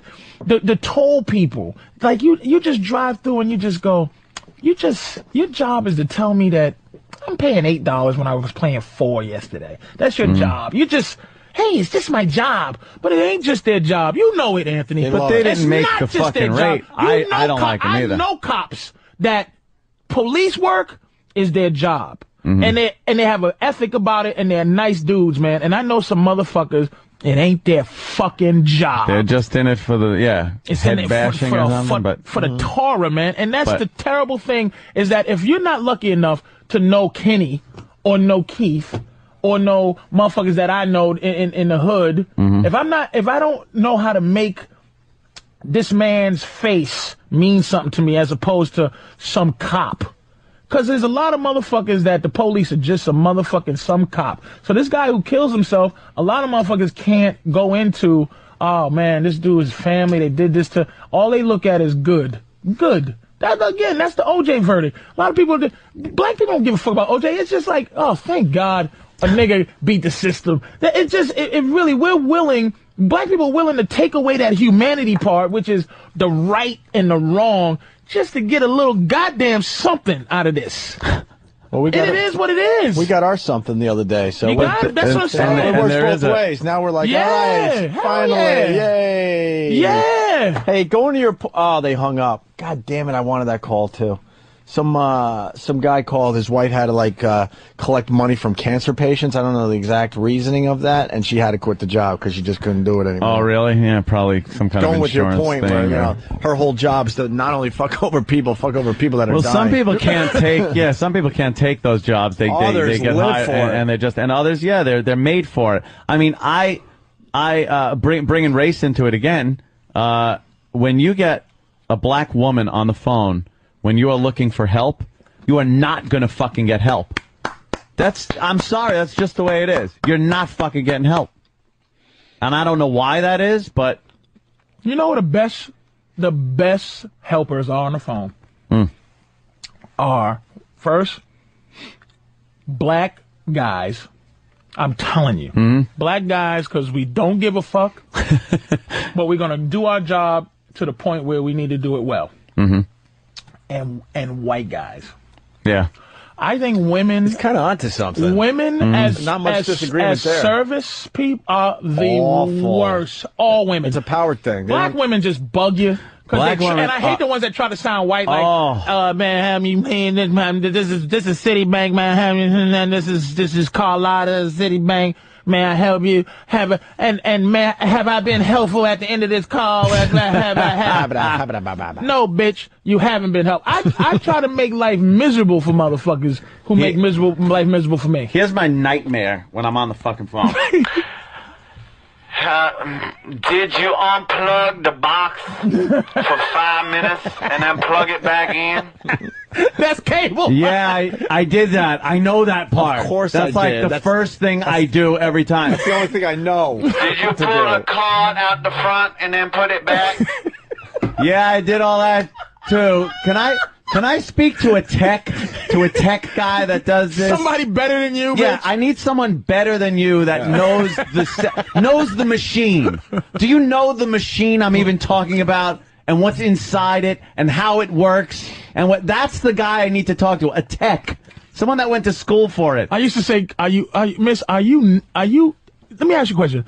You won't help me, or you can't help me. Yes. Just tell me which one it is. Yes. Yeah. If you can't help me, then that's cool. Yeah. But is it you won't help me? Help me. You fucking asshole. And they always end up going. And they read the computers. That's all they're doing. Look, you don't need to start talking like that to me. Calm down, sir. They know that because they know they've been run through that 20,000 times. You don't need to, and I hate being told to calm down when I'm not uncalm. Yeah. Sarcasm is not evil. You need to fucking wait until I really jump on your ass to pull out the calm down. We ain't close to that yet. Oh. Could you please calm down, sir? Calm. I was fucking talking. Now I'm pissed. Now I'm pissed. You fucking bitch. Yep. I call him stupid.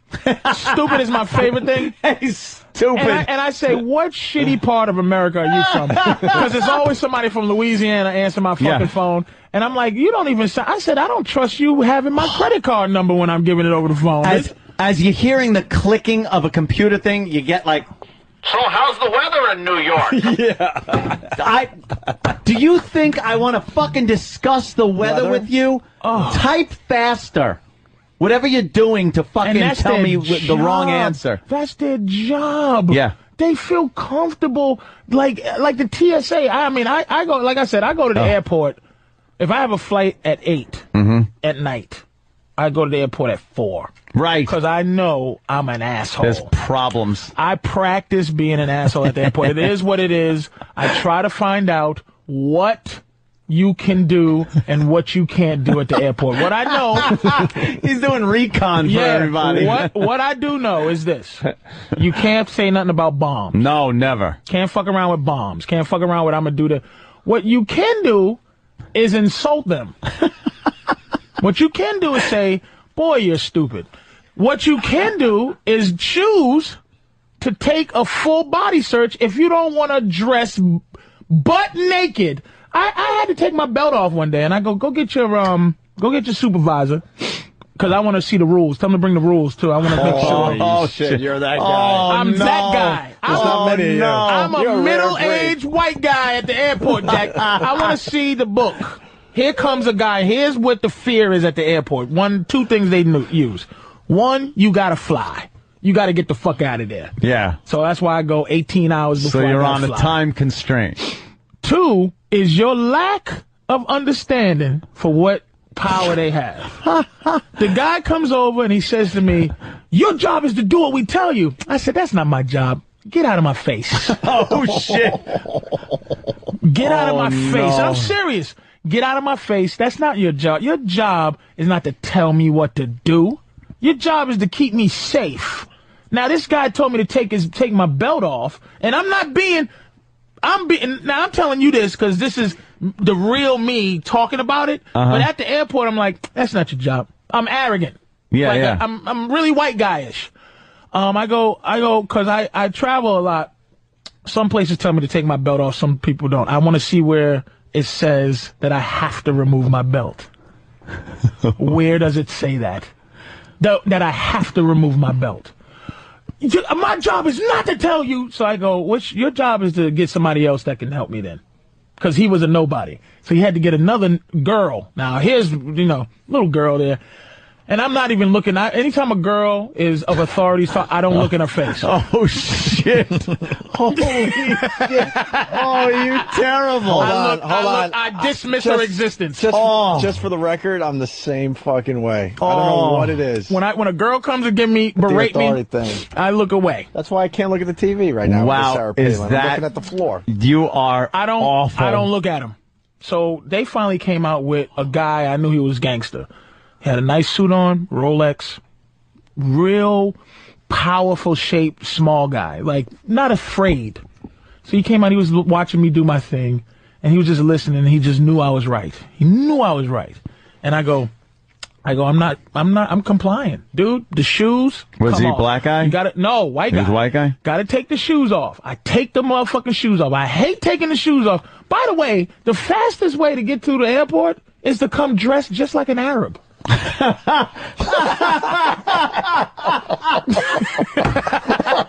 Holy shit. Sandals and a big shirt. No belt. No shoes. Nothing. Wow, that's fucking perfect. Wow. It doesn't get better. Dressed like an Arab. That's the fastest way to get through the airport. Yeah. Oh my God, is that the truth? Socks. Damn, why hasn't anyone shitty shirt. even fucking realized that? Didn't even just pull up the robe real fast? Just dressed like them. That's hilarious. Oh, absolutely. Yeah. Mm-hmm. Ultimately, this guy, I took my belt off, and the guy comes. This is the boss. You can tell he's the boss after this guy. And let me tell you, the dude that kept telling me, "You to do what I tell you to," he started having a conversation with his security, his supervisor, telling him the story, and I go, "That's not what happened." Oh, he goes, "Be quiet." I go, "That's not what happened. What you're saying." He said he had to pull her away because he knew that his technique was not working because he was wrong. He had no authority. Yeah. So he couldn't tell me to shut up. He had to go over in the corner to talk to this girl. To get away from you. To get away from my needling. You need a hobby, man. Needling? My needling. I fucking hate people that have domain over my life. You do understand I that. Fucking hate arbitrary people. But you do understand that is part of a society. Wait a minute. Now, this guy, though, was cool. And I'm sitting here talking to him and I'm putting my belt on. Mm-hmm. And I stop putting my belt on. I go, "Sir, this is fucking embarrassing that I'm redressing in front of you. Do you understand what a man I don't feel like? Let me tell you something. Right now, you take your fucking belt off." You said this? No, I'm talking to you right now. If you take your belt off, Opie, right now, in front of us and have to put it back on, it's embarrassing. To redress. I came out the house with my clothes. Here's the thing I love doing. because you can go through if you can keep your hat on for religious purposes, you can absolutely do this. I'm telling you, I'm not setting people up to get in trouble. If you have a hat on, you can go, I'll keep it on. Take your hat off, please. Nah. Nope. I'll take a check. I keep my jewelry on. I keep everything on me. And then what do? They wand you or some shit? If you beep. That's if you beep. Mm-hmm. But my hat, this one, no, because it got a metal thing on, but my regular hats, I go through, they go, can you, but see, they don't go, you have to take your hat off. Can you remove your hat, sir? Take your hat off or remove your hat, sir? Nah, I don't want to. Because you're not required, you're required to take off your belt, not your belt, your shoes, and your jacket, an outer jacket, anything, or a sweater. You got to take that off. You can't you can't fight that. Hat you can keep on, and if they tell you to take it off, you can say it's religious purposes too. You can keep your hat on. By the way, religious purposes, you can keep your hat on. So they don't make a Jew take off the yarmulke, and they can't make a Sikh take off his turban. Can't do it. So this is my religious hat right here. So I go, I'm not taking my hat off. And your belt, they can. There's decisions that they can make to make you take off. They can make a call. Yeah, their own call. But that's like what the police do. See, people think they can like say things to police. Police have a term called disorderly. Disorderly, which destroys any of your knowledge for police. I know my rights. I know what I can do. If you go get the cop goes, get the fuck out of here, and you go start talking shit, disorderly, beat it. That's that just waves off all your bullshit. Yeah. So basically, what they do is they can make decisions on what to make you take off and not take off. They can. And then I start talking to this guy that's talking. I go, look, man, you motherfuckers are getting. He was cool as shit, by the way. I wish I knew his name because I'll say his name. Nice guy.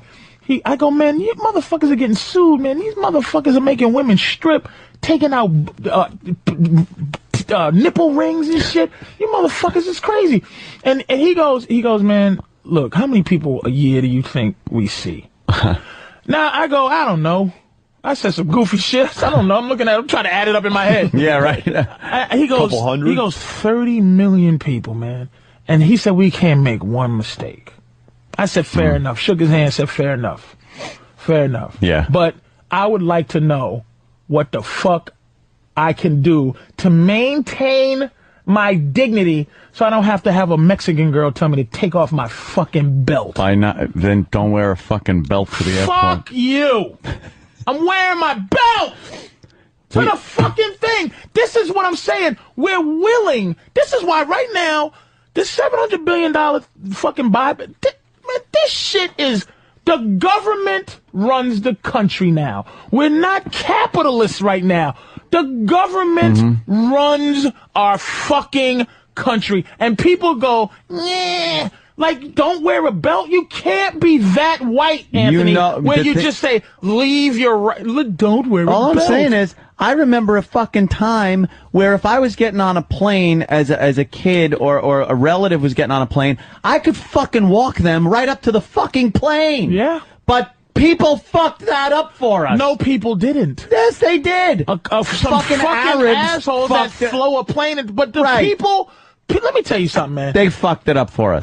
No one sits there and tomorrow they go, here's the plan. First of all, the fucking TSA are just like bitches. They are reactive to the proactive terrorists. There's a guy right now in the basement trying to figure out how to kill me with shampoo. And this fat bitch from Newark is my first line of defense. That's what makes me mad. Yeah. Is that I don't feel safer. You're right. That's what bugs me. You're absolutely right. Any safer because I'm like, you're fucking dumb. You're dumb. You're not smart. You're not my protection, you fat bitch. Matter of fact, I'm fat. I wouldn't have anybody fat working any place that had protection. Some fat bitch is not protecting. You know why? Because you're lazy. I'm fat. I'm too lazy to do anything that takes me on my feet for 8 hours to protect you from a motherfucker who is in the desert doing push-ups and trying to blow himself up. Suck my dick. Yeah, fuck yeah. I'll give you that. That's a great point, Patrice. I'm serious. Yeah. I wouldn't hire me to work security. I'm sleepy at certain times of the day. I get very sleepy at 3 in the afternoon.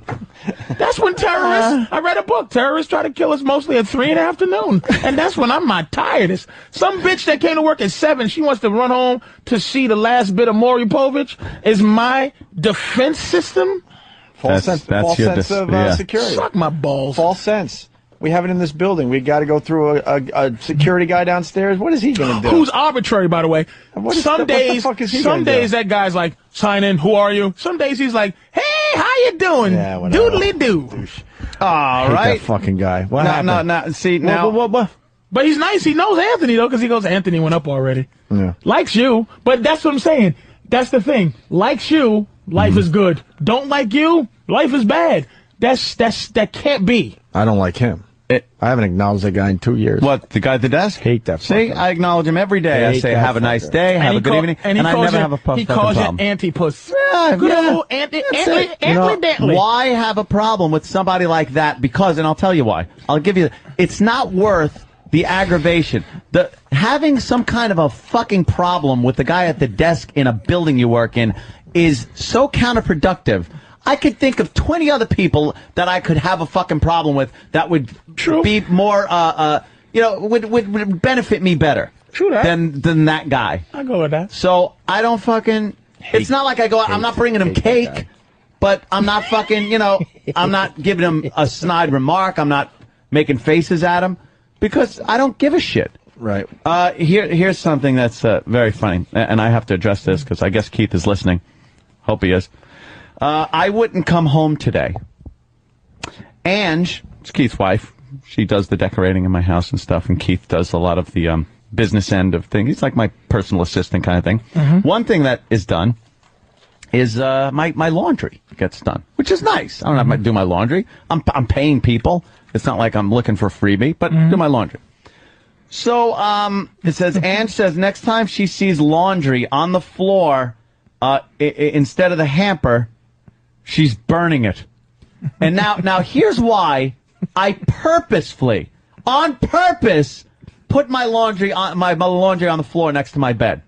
Because they took my hamper, Keith and Ange took my hamper out of the bathroom and put it in my bedroom next to my bed, going, like I'm a fucking child, going, maybe if the hamper's closer to the where he takes it off, he'll put it in the hamper. I saw the fucking hamper, but I didn't put it in on purpose. You allow these two to get so involved. But that's why it's my fucking laundry. Do you hear this motherfucker, right?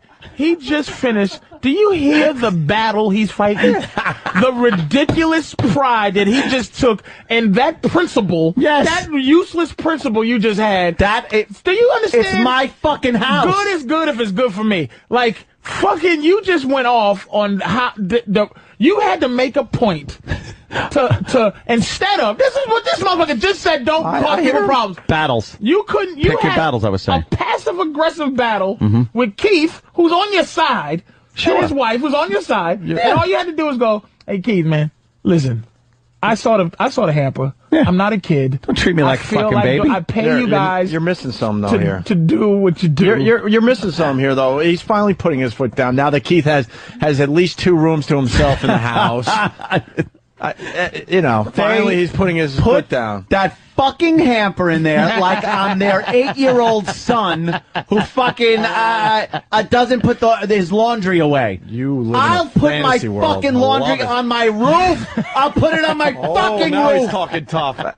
As Keith drives his cars and lives in his rooms. How happy is Keith that puts flat screen TVs on the wall on your dime? Oh, he's so happy. He's back in the fold. Oh, he's so happy. He's back in. Fred Goldman. And unfortunately, in this case, or fortunately, as far as I'm concerned, he's found guilty, and maybe he'll spend the rest of his life in jail. Kim, when you heard the news that was there you go. He's the most unlikable victim in the history of isn't he? Ron Goldman. He really is. Oh, boy, he should have another advocate for his son. It's like Doc Holliday. We got to take a break. I think we're going to do a little Jocktober today.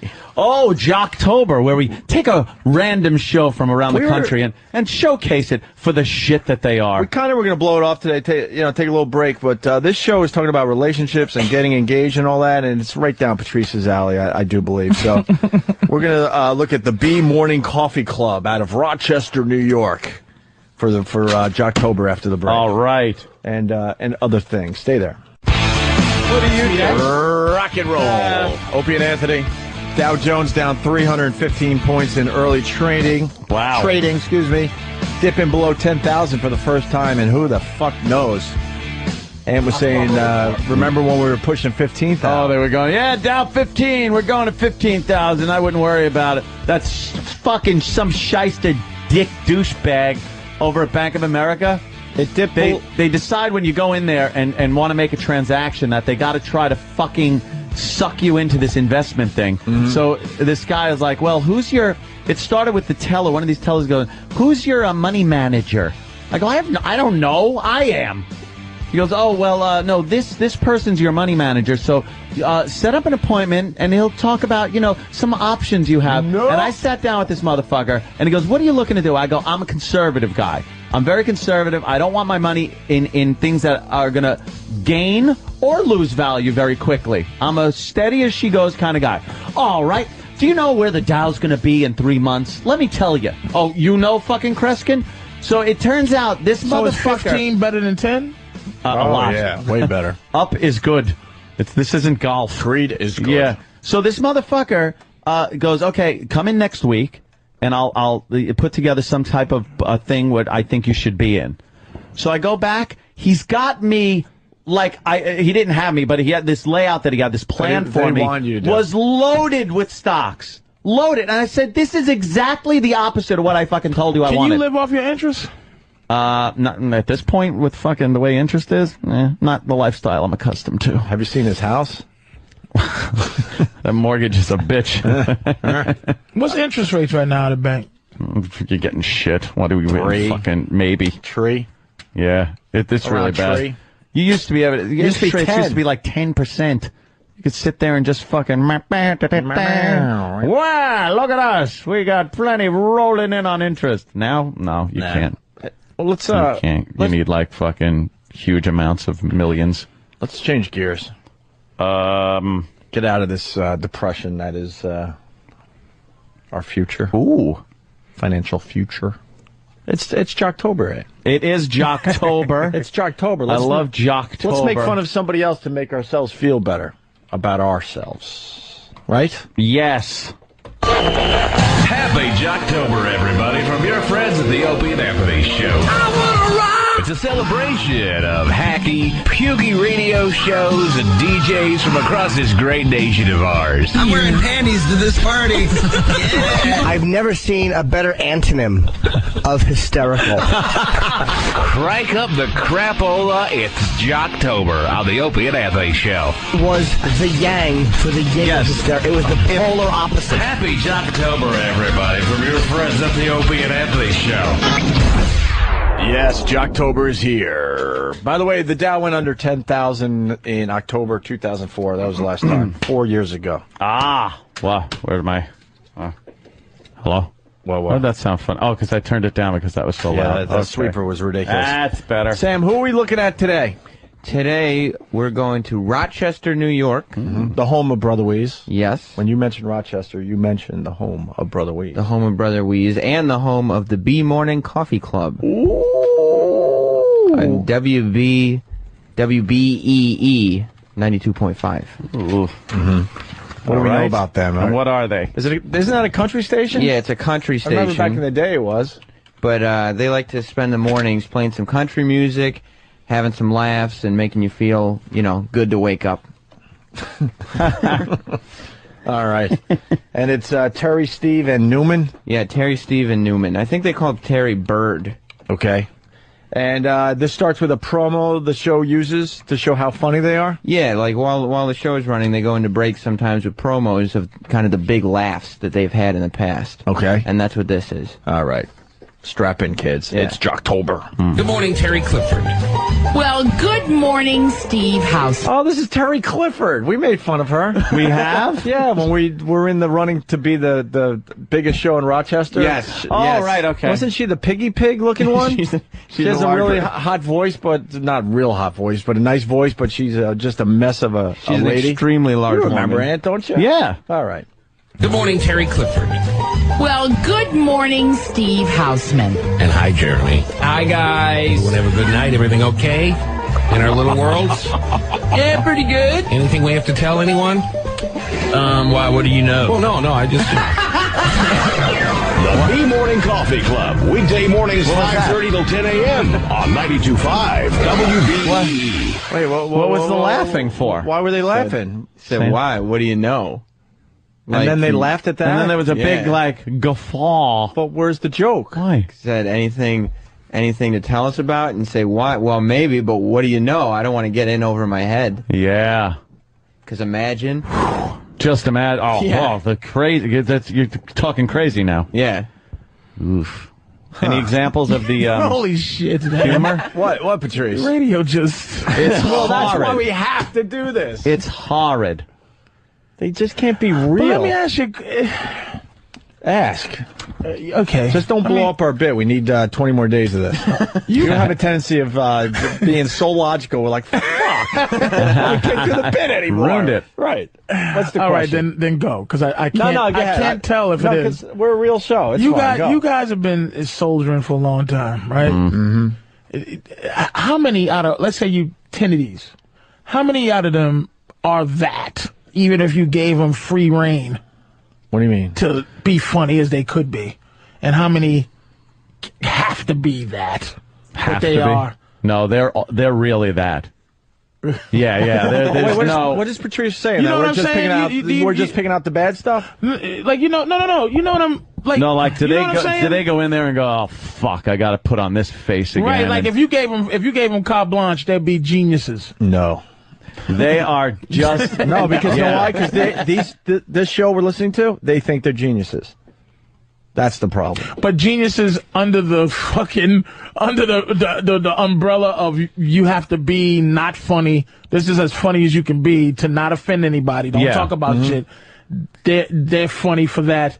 Or or this is it. Even if you put them on XM, that is it. Then they're unloading. No. They're just unfunny, not creative. They're hacky. Oh God! Remember? Now I remember. Boy, did we make fun of every inch of her. And there sure is a lot. She has to be funny.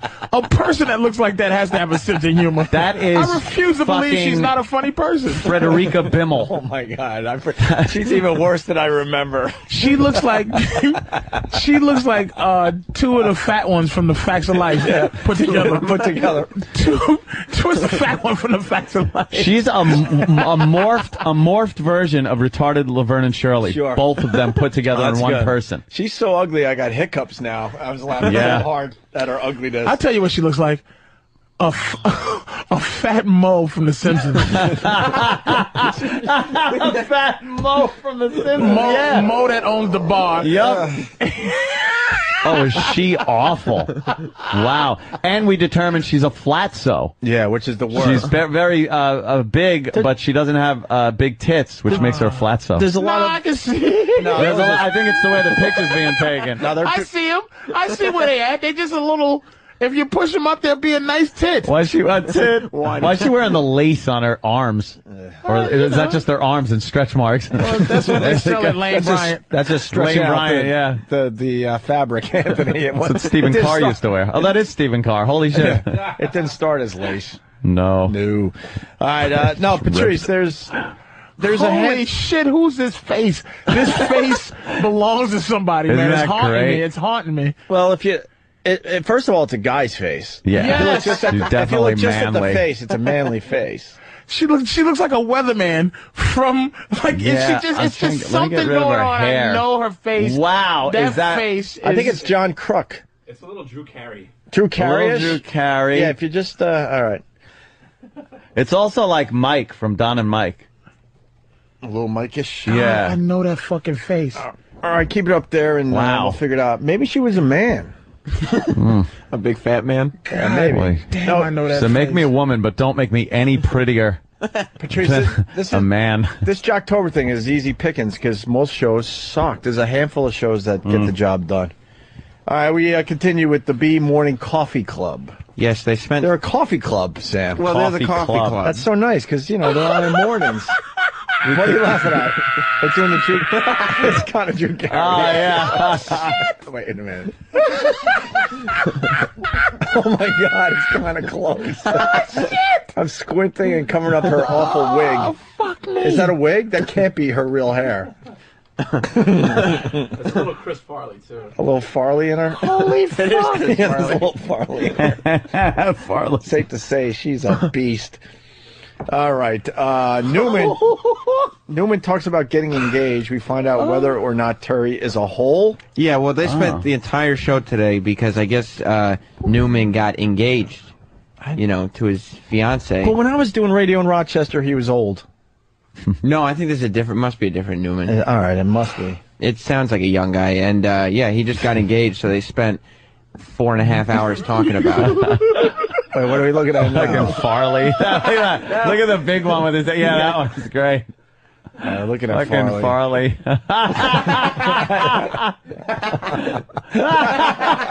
Oh, fuck me, man. It's Tommy.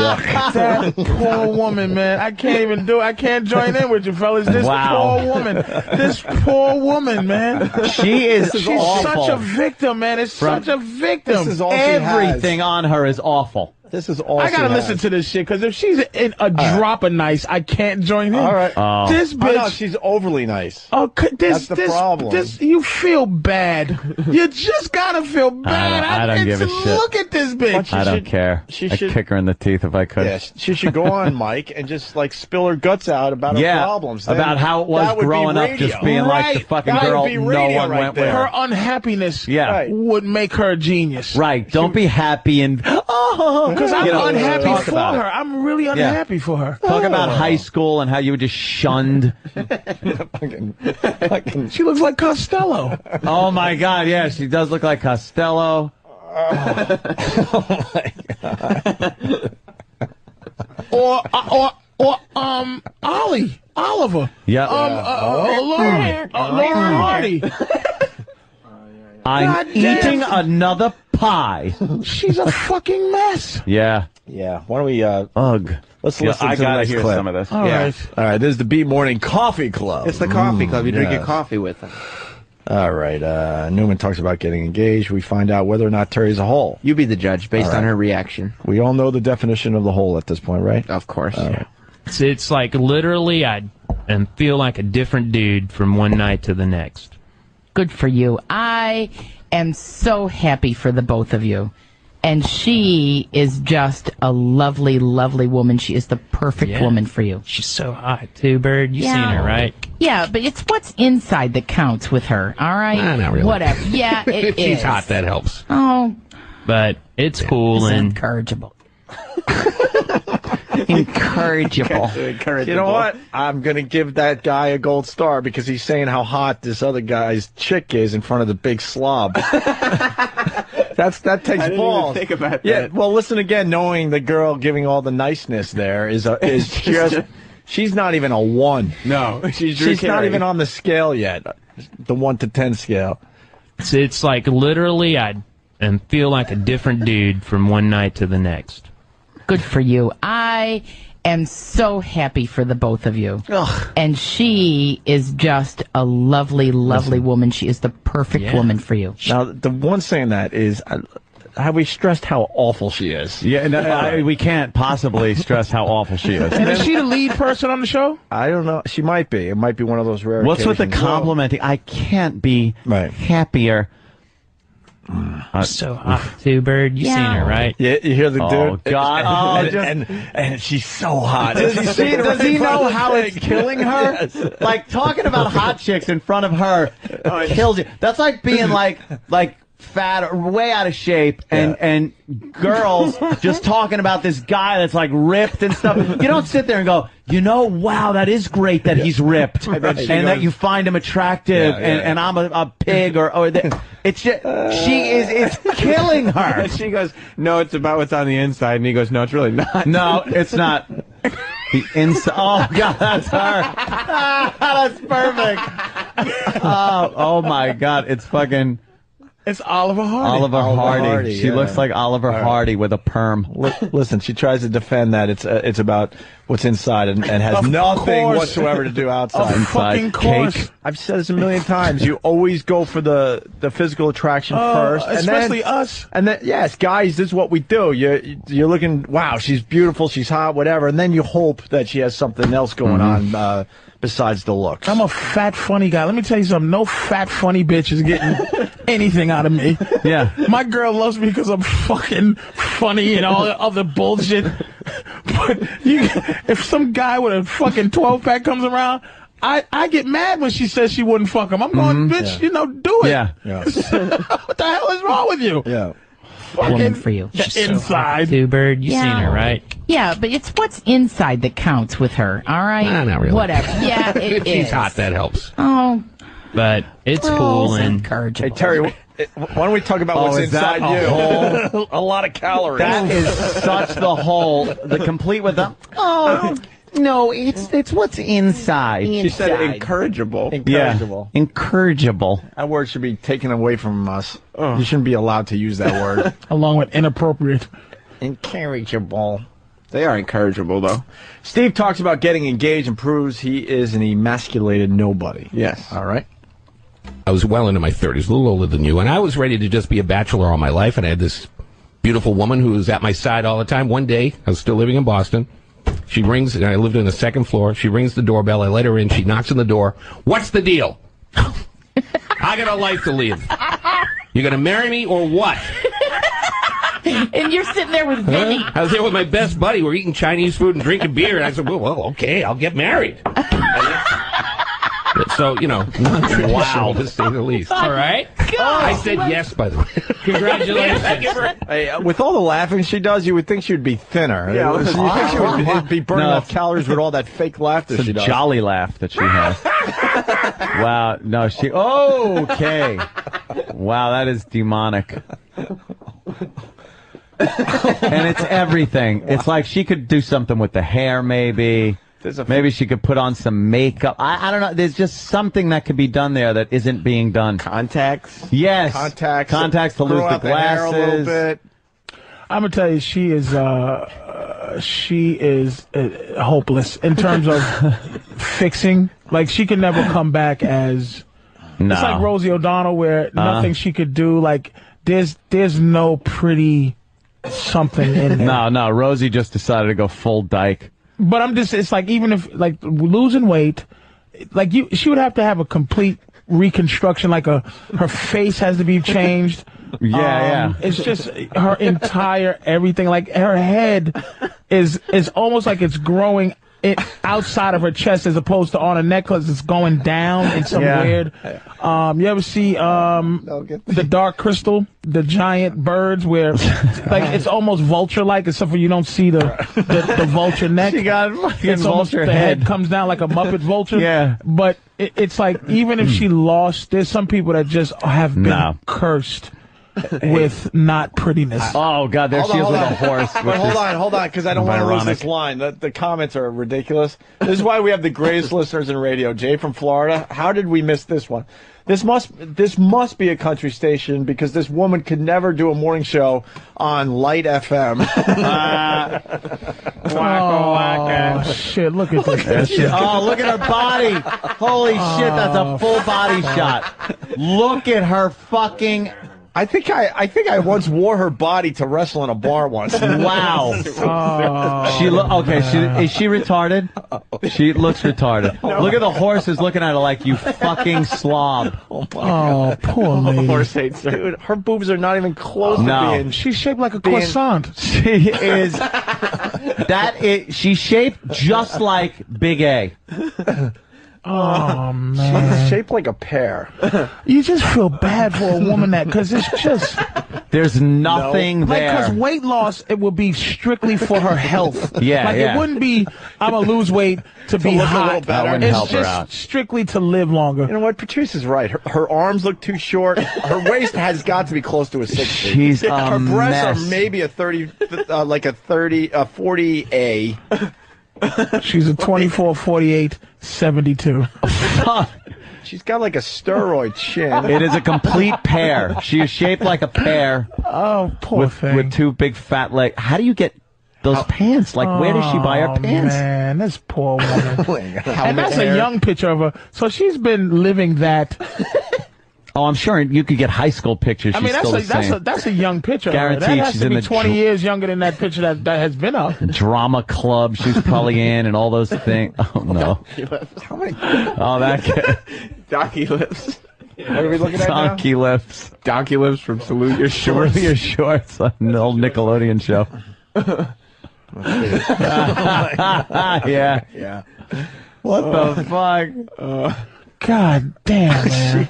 Patrice is right, though. There is nothing she could do to make herself even a little bit better. Weight loss is not going to nothing. make it better. Like some people, you just go, oh shit, if she lost weight, she'd be hot. I'm trying to think of a fat woman who'd be hot if she was not fat. And on TV, but I can't think of it right now. Because I say Rosie because I look at her going, man, like Oprah, Oprah could be hot. Like, she's not hot, but she knows how she to, would look better. She knows how to present herself. Right, Yeah. she'd be sexier. This woman has never loss, but this is just this woman has never had the feeling of someone being attracted to her. Right, never. She does not. She doesn't know what it feels like to have somebody want to fuck her. Yeah, which is nature. I Which is like, I want to fuck you. Yeah. And you know what? She would fuck you if you came at her like that. Oh, because yeah. she has no defense system against somebody just going, I want to fucking fuck you right now. I want to bend you over this fucking table and fuck the shit out you, Terry. She'd probably shake and cum And just say- from hearing that. And just emphasize the T in Terry. Just Terry. And spell her name Terry. You fat bitch. I just want feed to her fuck your brain feed her out. pizza while you're fucking her from behind. You could confuse this one real quickly. If you run in and you just like say this table here and you just slide her fucking her soundboard off the thing, like you can hear it crash. Yeah. And she would do one of these things. And you just rub a crotch through her pants. She'd Oh, my fucking God. pass out. She would There would be come in a nothing second. she can do to defend sexual. Like a real sexual advance, a hardcore, like beautiful women know how to defend that shit all the time. Like, hey, bitch, I want to fuck you.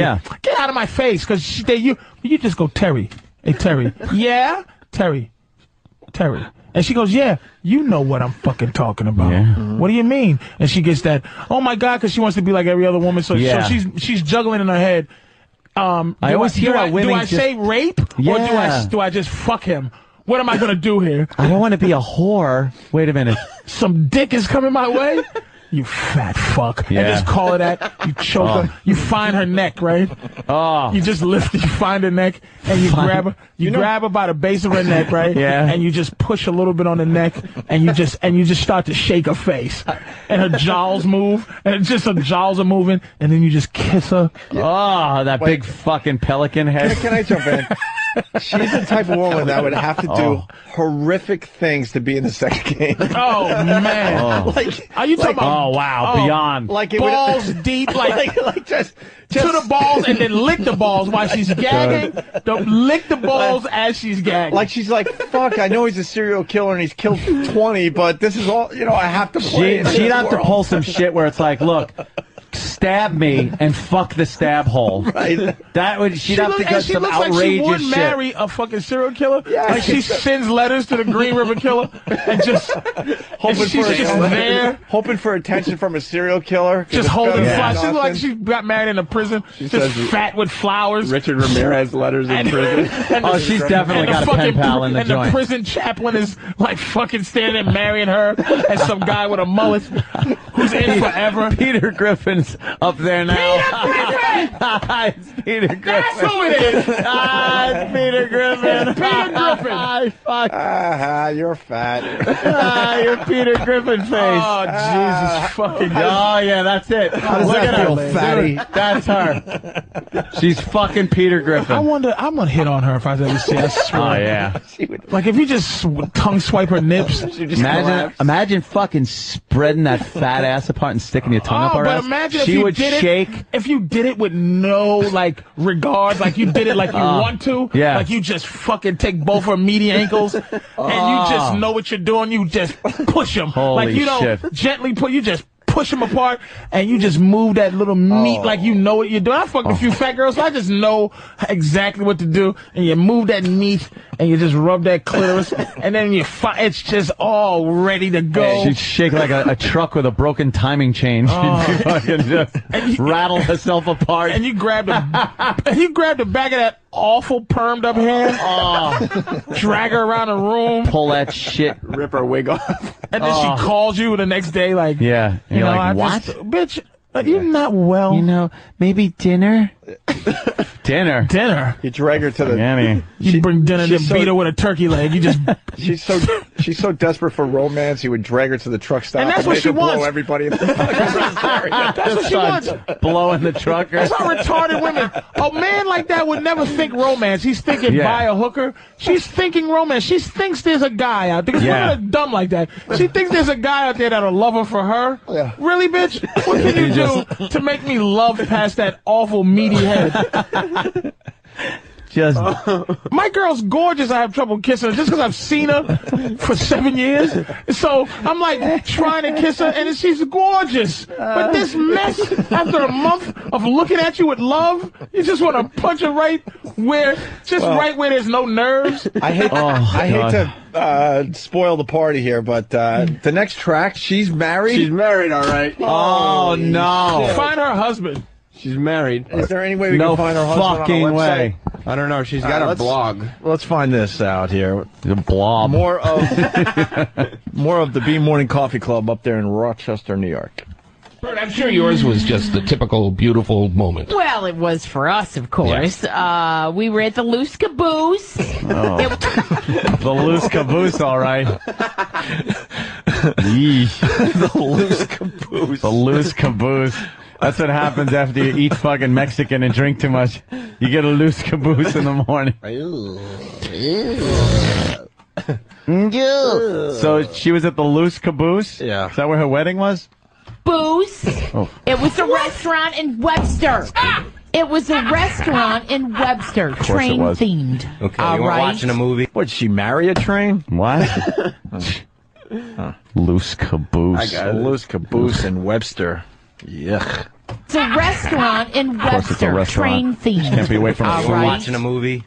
No. Was that the one with Uncle Joe in it? No, and he wasn't moving kind of slow either. Coke Junction? Oh, you're so rude. It was a wonderful what a little hole. restaurant. I'm sure many people remember it. Anyway. No, because...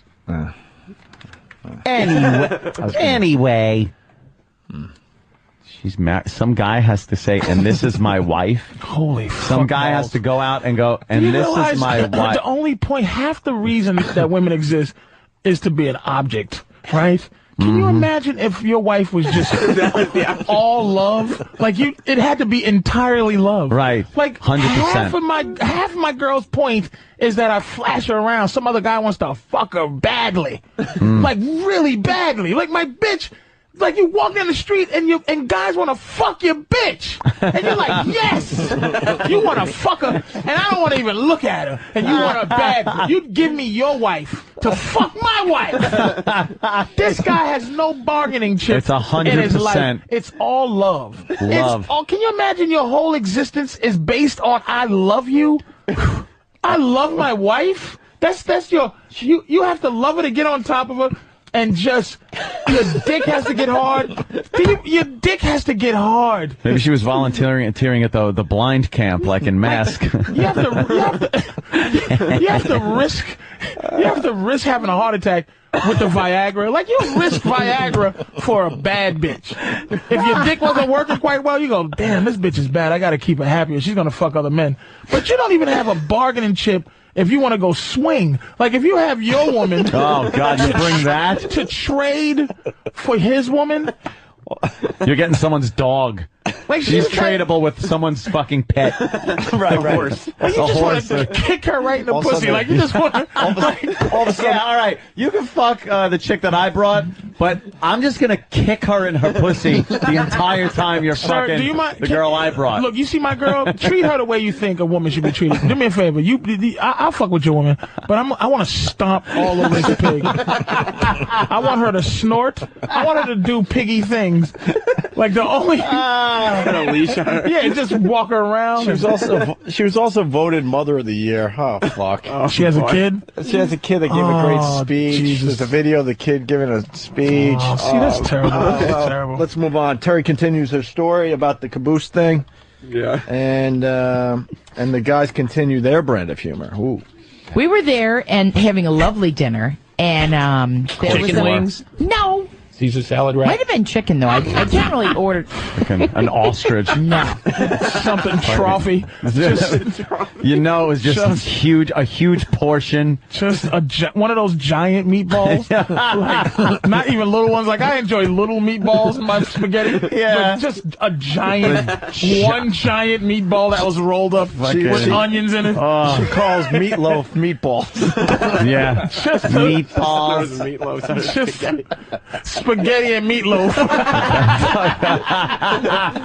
One of those Renaissance fair turkey legs. Yeah, turkey leg like fucking Henry VIII, who was prettier than she is. Look at that fucking retard bang haircut she's got. She's getting into a cop car. Well, because she's They're arresting her for upsetting the fucking gravitational pull of the planet. Oh, this poor lady. Come on, you know man. how they arrest you. And Damn it's all fun. Boy, she's laughing. It's for charity. Oh, I hope someone bails me out. Oh. Right. Wow, what a mess. I generally ordered... No. All right, wait. We'll start over here. We missed a good joke. All right. We were there and having a lovely dinner, and there was Chicken wings? No. Caesar salad wrap? Might have been chicken, though. I generally ordered... No. Tilapia crusted in there. All right, that's enough. You can't get the ribs. I want your fingers to be clean. Whatever. Do you want to hear about it or don't ya? Yes. Or I'll sit on you. Yeah, you want to hear about it or don't ya? Don't ya? She's too fucking gruesome to have that attitude. Like, hey, settle down. Like, shut up, Ernest Borgnine. Ernest Borgnine. She's too fat to be sassy. Yeah, much too fat to be sassy. So that fucking hair looks like a divot. It looks like someone fucking swung too deep, made a divot, and someone picked up the divot off the golf course and put it on her head. Look, this will make you look better. It spray painted it brown. Right. Here is your divot hair. Her chin is wider than the top of her head. Yeah, she's got like Zippy the Pinhead's look going. What a gruesome person. Her hair looks like one of those old leather football helmets that they used to have. Jesus Christ. Like an old IndyCar race helmet, one of those. The old Four Horsemen head. Oh, is she awful? Every new picture is more gruesome than the last. Oh, Newt Rockney head. Stephen S. from Bayshore writes, who took those photos of Terry? Google Earth? She has, like, I couldn't even picture doing anything. There it is, the old... leather foot. There's her hair. There's an old Notre Dame leather football helmet. You know, Sergeant G brings up a good line on his feedback from Iraq. He writes, "Are they making fat jokes? They may have just turned me a little bit. They're making fun of her fatness, Sam. But they don't dare make fun of her ugliness." Yeah, I don't know what they're doing. All right, she finishes the story finally of when she got engaged. There was a piano player there, and he was... So he started went over and playing asked him to... Yeah. Well, nice, Sam. Sam can't get the leather helmet on because it's his big fucking afro. Real hair. That's fucking cool, man. That's a real replica? Yeah, it's a real replica. Huh? That's cool as shit. How do you play football in that fucking thing? Imagine going out in the field now. And those were tough motherfuckers, yeah, man. running in fast motion on film. Better than the leather helmet? What the fuck? Well, because you really you know what? A real tackle has nothing to do with your head. Yeah. Because guys play rugby with nothing. So I mean, ultimately, you're not supposed to, you know. They didn't have like That's cool though. space-age polymers. Yeah, they had to fucking wait for that shit. Here's something called plastic. Son of a bitch, man. I feel bad. That woman is such a victim. Oh, is she? Penn Jillette, they're saying too. She looks like a fat pen. All right, you want to hear the end of the engagement story? Please. Or what? Or what? What? All right. There was a piano player there, and Bood went over and asked him to play my favorite song from The Wizard of Oz. Oh, my darling Clementine. It's a small one. No. Ding dong, the witch is dead. The scene where she landed on the witch. We're laughing our balls off as the Dow's down 500 points now. Holy shit. Below 10,000 for the first time in 4 years. Yeah. 98.30. Yeah. Down 495. Told you, Andrew. It's a small one. No. Ding dong, the witch is dead. God, I can't remember the name. Over the Rainbow. Oh. All right, Over the Rainbow, somewhere over the rainbow. And as soon as the song started, I went, oh my gosh. And he got down on one knee in front of the restaurant and he asked me to marry him. It was wonderful. Oh. It was wonderful. Wake up, you sleepy heads. All right, that's not my favorite song. The wicked witch is dead. Oh, now. Wicked witch is dead. Got down on one knee, had a look at those big fucking thighs. Imagine trying to see her head. Oh, God. Where'd you go? Oh. He took that fucking barrel ring and put it on her finger. And she can't even see her own vagina, so she probably shaves it like old guys shave their beard, where there's still she ain't patches. shaving There's still shit. patches. She doesn't see it. Why shave it? You know that's just a wreck down there. Let's say hi to Sean in Rochester. Sean, the home of Brother Weeze, of course. What do you got, Sean? Hey, what's going on, guys? Hey. I've met her daughter, like at some park event where the radio went down and did their thing, and her daughter's smoking hot. Dude, I'll tell you something. I went out with a girl. My brother went out with one of her sisters. Friends of mine went out. There was like a family of just these fucking girls. And the mother was atrocious. Fucking slob. And just, she kind of looked like her, like Terry. And the daughters, smoking hot. How does that happen? All skinny fucking blondes, just really hot. And the mother was a disaster. She couldn't fucking move. She sat in this one chair and just stunk the whole room up like B.O.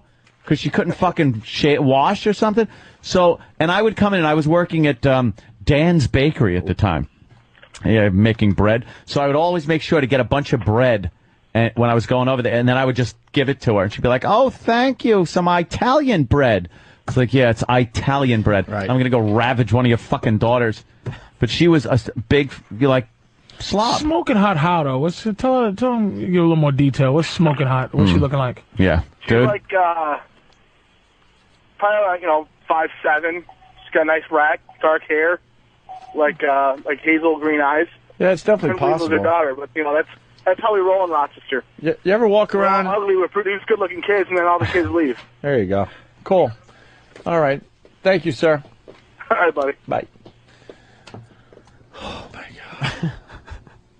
God. Jocktober's still a hit there. Jocktober. It's the B Morning Coffee Club, huh? Yeah, that's the B Morning Coffee Club. We barely listened to the audio. We couldn't get past the fucking publicity shot. I love Jocktober. Yeah. What are you working on for tomorrow? I'd really like to find something in Boston. We just spent so much time just bashing the hell out of that woman. Well, you have to. I know. That's the best part of Jocktober, just attacking people out of nowhere. Yeah, I don't know, for no reason. But you have to. That's why Sam loves it so much. That's how he lives his life. Why else is she walking around the earth? Just to be attacked. Right. Yeah. She can't possibly be doing any good out there. No. Oh, my God. 552 points down. It's pushing. Oh, boy. Oh, this is really, really going to be bad. They're saying it's the whole world. Yeah. So if it's the whole world economy, can't we all just get together and go, all right, this is our new Do you even know? economy. Do you know economy at all? Like, Why can't the world just go, you know what? We're all rich. Right. We all live in a place and we all eat. Like, I don't understand why the world doesn't come together. Like, how can the world come decide we're finished? Yeah. Like, we're done. Who's policing the world? Just get together and go, all right, look, we got issues. Let's all make believe the issues are no more. There you go. Dude, this is all just decide. bullshit. Ready? You know what? Instead of gold, it's crumb cake crumbs are our basis for money. Like, I've never understood what the fuck that means. You just decided gold? How about dirt? Yeah. Like, what the Gold fuck is are you just talking fucking about? rocks. How about aluminum? Aluminum be nice. Yeah. You know what? I don't even understand that shit. How can the world economy crash? What does that mean? It is Pot Talk Monday, so let's say dirt becomes the currency. What happens to the earth? Oh my God! You just start digging it up. Well, we're but not the currency, but we're such awful humans. We wouldn't even acknowledge that we're just destroying the land. Yeah. We would just take every possible piece of dirt we could until there's no dirt left. Right, or it would be left, of course, but it would be in big piles that you can't do anything with. This is all bullshit. This is, I think, a bunch of high rollers that run the market. Mm-hmm. Figuring out ways to make a lot of money because there's no real panic here. I mean, this isn't the average Joe panic selling. The average Joe already sold his shit or is hunkering down. This isn't somebody like, oh my God, sell. These are motherfuckers that are driving this market down 500 fucking points, and tomorrow this fucking market's gonna go up, and whoever is buying right now. We'll sell that shit off tomorrow and make money. Everybody who suffered already did. You know what? Yeah. Anybody who's going to get fired got fired already. Yeah. I'm buying something today. Buy. I don't know what. I'm buying fucking. I'm buying. In my humble opinion, I'm just going to buy something. What do you want? I'll buy you a couple shares. Buying on E-Trade right now. Some suits. Some suit jackets. No, I got to ask. I got some people that I could go to, legit, and I'm going to buy something today. What? I want a diamond Raymond Weil watch. Ooh. That's what I like. I'll go mug somebody. Motherfucker. And that is the one I'm buying. Those are the options I'm fucking getting into today. Apple? You're going to go with Apple? Perhaps. Why don't you? Well, I'm just asking. I see Apple up on Here's CNN. What you do. Here's what somebody told me. As long as we have a universe, as long as this thing's being invented, you know who's going to always win? Someone who fixes shit. So if you invest on people who fix the upcoming shit. You know what you sound like right now? You sound like someone's dad sitting the kid down for a talk because he's a shitty repairman, and the son wants to know, son, repairing things is very important. But you invest. I do important things. Invest in a big company that is going to fix the next big thing. I build things. Do you know how important that is? iPod fixing technology.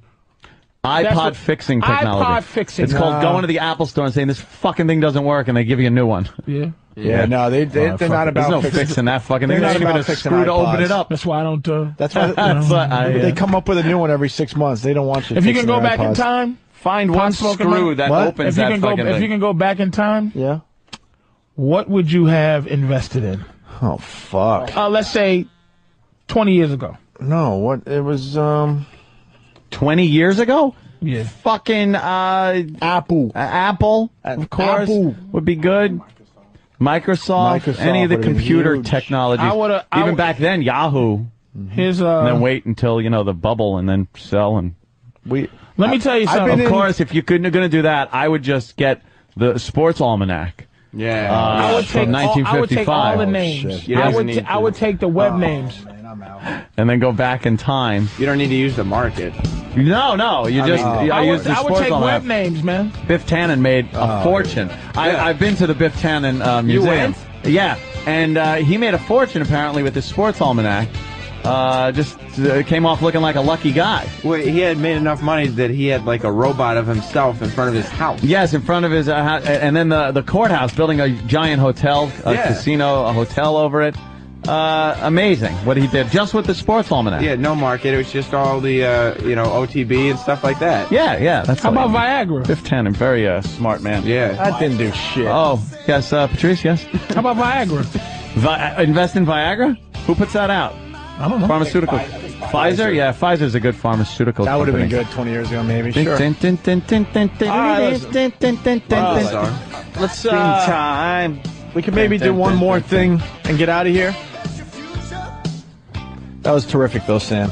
Yeah. Well, the Hillman's always a go-to show in Boston as far as hackery goes. Let's do Hillman then. Or Matt Siegel. I think he's on Kiss. Can I take off my Terry wig? Yeah, it's Terry Clifford. She was having fun with her fatness in there somewhere.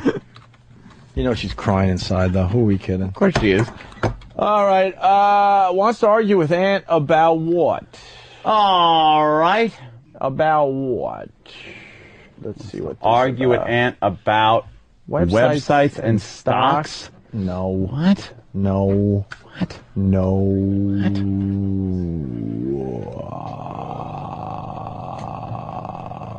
All right. A story we didn't get to last week that we wanted to was the JetBlue thing.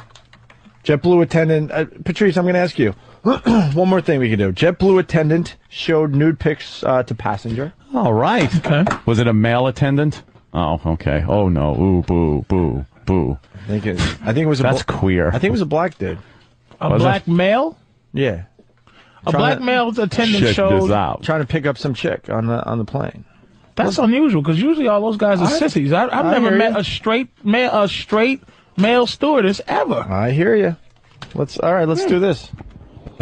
New Jersey woman's trip home from visiting family turned into a terrifying encounter in the sky. Yeah, she says it all started shortly after she boarded a JetBlue flight, and she says she has yet to recover. Could you please stop?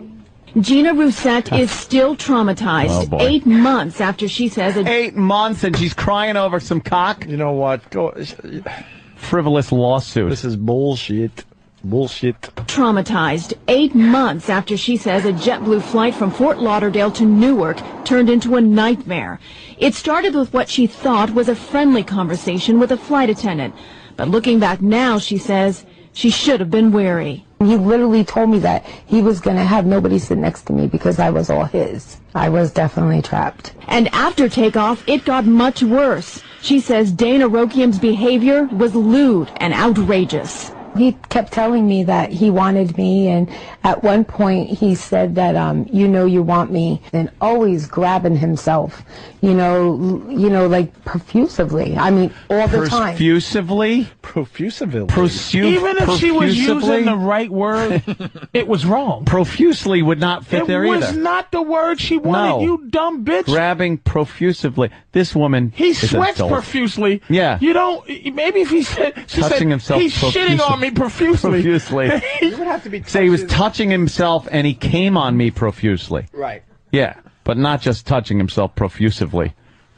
Dummy. And she says twice he tossed his cell phone showing naked pictures of him onto her tray table. All right, once, but you're catching the cell phone a second time. I mean, After a while, you knock on the pilot's door, nigga. You just be like, "Excuse me, sir, Right. can you land in Oklahoma City? This guy's trying to rape me on your plane." Right. Get the fuck out of here. I mean, you might fall for the cell phone trick once, but twice, I always laugh at that. What do you think? This time he's going to show you some cute picture of a panda? Yeah, she was fucking drunk, and she was hitting on him. Of course. Watching that awful JetBlue television. Table. I told him, you're disgusting. You know I'm married and I don't want any part of you. I kept telling him that. That's what I don't Probably with a big understand, but he smile kept on her going face, and going. Frantic, she escaped to the bathroom. Roussette says he followed, making vulgar comments through the door. On her way back to her seat, she says Arokiam grabbed her buttocks. But incredibly, she did nothing and told no one. Incredibly. I was really scared. Why I didn't get up and say something to somebody, I don't know. 7 months later, Arokiam was arrested on charges of obscene and indecent exposure and for making a lewd, obscene, and indecent sexual proposal. This should be According to charging documents, he admitted to showing the full-body naked picture on his cell phone and to making sexual advances, but he denied grabbing Roussette or acting in a harassing manner. This should be a one-day fucking statute for a woman to say somebody fucking scared her 7 sexually. months ago. Maybe a 2-hour limit. Yeah. Right. 2 hour limit. 2 hours. 2 hours statute after of I limitation. supposedly scared you with my dick, I should be arrested. Right. 2 hours and 10 minutes is too late. Tops. You fucking bitch. 7 months later, she decides you have until she the can make plane some lands. Are you fucking You have serious? until the plane lands. A bitch has 8 months to say your dick scared her? money. Yeah. Oh, yeah. How about 8 years? How about after me and my bitch break up, she could say she was horrified What the whole a time. bitch. And then finally. In a statement to CBS 2, JetBlue says Arokium no longer works for the airline and that JetBlue has and will continue to cooperate in the investigation. Roussette wishes she had spoken up on the plane and hopes by coming forward, other women will learn from her. I don't think I'll ever get over it. Yeah, you'll I get think over it'll it. always be there. You got over it already. You're over it. Fucking cunt. Bob and PA, what was everyone else on the plane doing? Yeah. And actually, as you said goodbye to everybody, first of all, JetBlue planes are no bigger than my hat. So if you're raping somebody, boy, someone sees it. Yep. At least in seat 8. Yeah. And in row 8, seat B, saw the fucking potential raping. And it's like at the end of the plane, hey, everybody, thank you. Thank you for coming. Thank you for being on the flight. Thank you for being on the flight. And then she gets there, yeah, you hot bitch. Did you like my dick? Yeah. And rubs her ass and says, good luck to you. And then 7 months later, she comes back. 7 months. She'd never seen a dick picture. That it upset her so much with this guy. You know, she was just sitting there going, ooh. Yeah. That's all you? She's like, oh, and you know, it sounded like, stop it. You know, I'm married. I'll tell you what happened. Oh. I'll tell you what happened. She got it. I'm gonna tell you exactly what the fuck happened. She got a number. She went through with this. Mm-hmm. Got the number. She's married, right? Mm-hmm. She started having a little affair with this motherfucker. Oh. Either he dumped her off and said, look, bitch, I met this better looking bitch in Paris, and go fuck yourself. Or her husband found out and he became the nigger rapist. But wouldn't the guy say right off the bat, hey, I've been banging this broad? You didn't hear his side of the story. All you heard was this bitch. He got fired and he admitted to showing pictures, but he could have been admitting to showing pictures like, yeah, I showed the bitch pictures. She wanted to see him. They didn't give particulars on his side of the story. Nah. I'm giving you his side of the story. And that's not a good case on his part. You know what I mean? Well, in terms of losing his job, he's going to lose his job. To say, yeah, I showed her the pictures because she really wanted to see it. He would be fucked if he said that. He's fucked anyway, but he's saying the truth. It's almost like, okay, you married, right? You're cheating. You get in some trouble. You say, look, man, yeah, I did eat a pussy. But she's saying you raped her. So you got to say, yeah, I did eat a pussy because this is some bigger news. This bitch is saying she was harassed and he got arrested. Right. So he's saying, yeah, I showed her my dick. I lose my job, but I don't want to go to jail. Fucking bitch. And that's that. Son of a bitch. And that's that. Why is it that? Get this bitch's number. Why do these ladies... we should try to get her on the phone. Talk to these people, man. Why don't we... Sorry, I'm in court. You want to do line of the day and get the hell out of here? Let's do it. Did you unplug your box? Did you unplug your box? That was really funny. Line of the day brought to you by, I think, WebEx, right? WebEx.com. Hold meetings, make presentations, do it from the comfort of your own home or office. Check it out at WebEx.com. Here is a runner-up line of the day. Got to take the shoes off. I take the motherfucking shoes off. I hate taking the shoes off. By the way, the fastest way to get to the airport is to come dressed just like an Arab.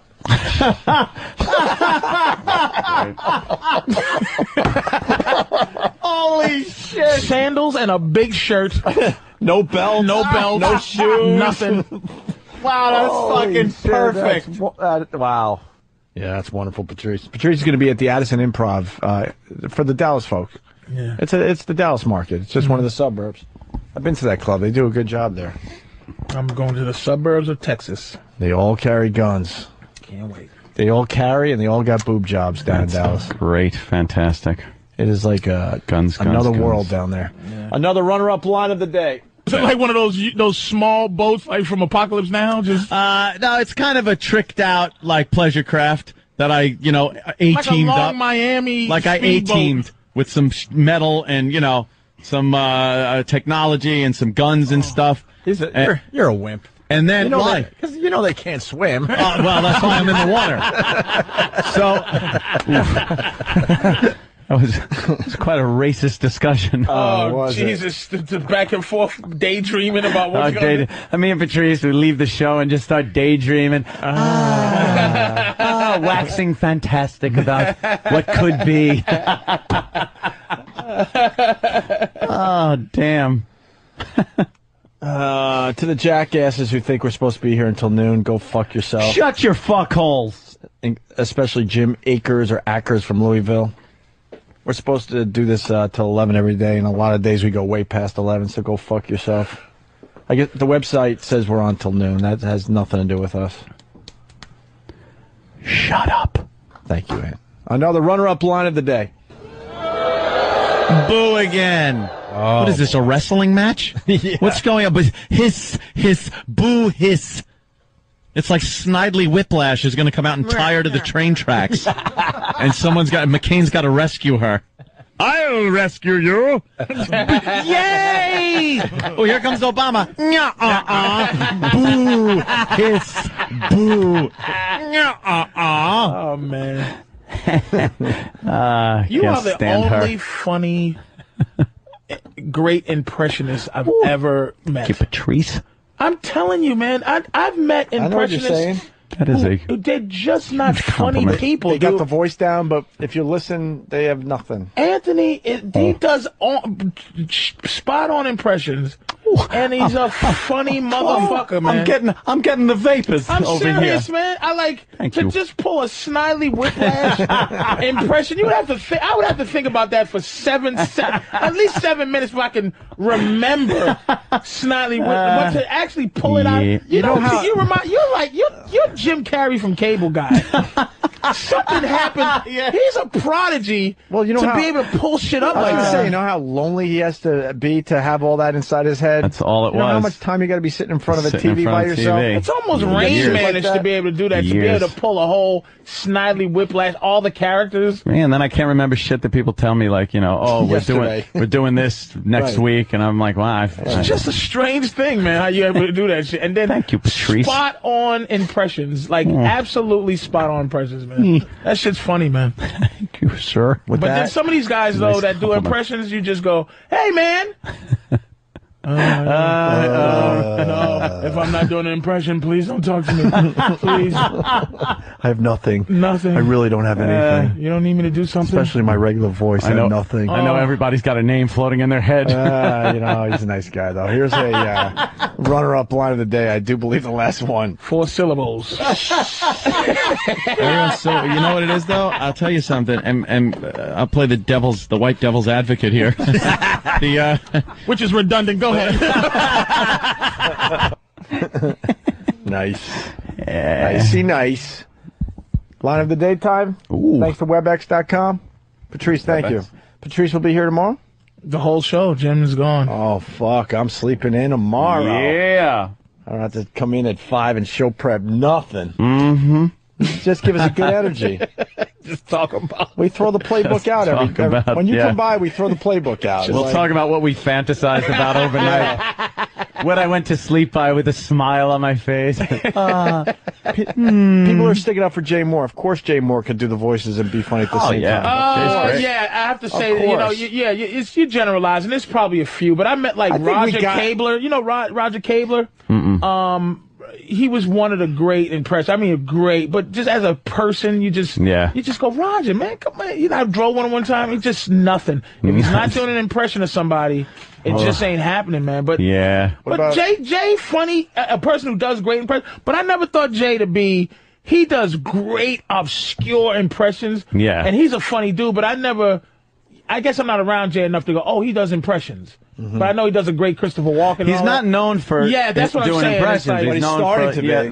But he's going in that direction. And they are obscure and shit. What about Fred Travellina? Okay, that chick Fred Travellina isn't bad. Is she black? She's black. She's something. See, that's a black chick that I would definitely find attractive, Patrice. Remember we had that argument once? Yeah. That type. I don't want a fat ass. I don't want fucking, Miss just very fucking white Zimbabwe. This one here. Yeah, that chick right there is fucking. She's pretty hot. Black. Yeah, she's pretty fucking hot. She's barely black, though. She's black acceptable. She's black acceptable. And white acceptable. You fucking coward. Like I could bring her home? Yeah, your mama go, she's lovely. What is she?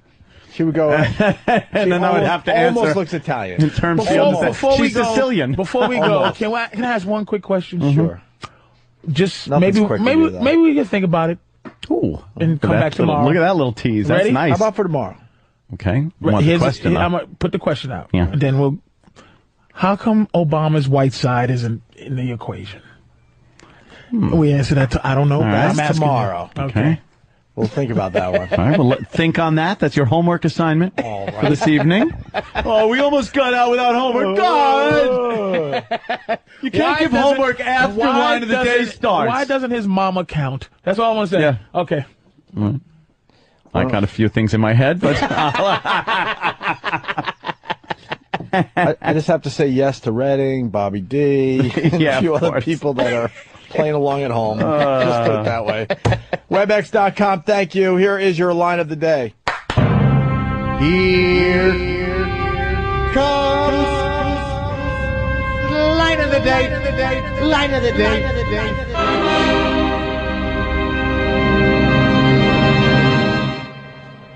Stop tasering me. Stop beating me in the face. Stop misbehaving. Stop being loud in movie theaters. pull over. Do I deserve a tasing? Yes. Pull over and give your license and registration. Stop demanding more dumplings, bitch, from the Chinese lady serving you food.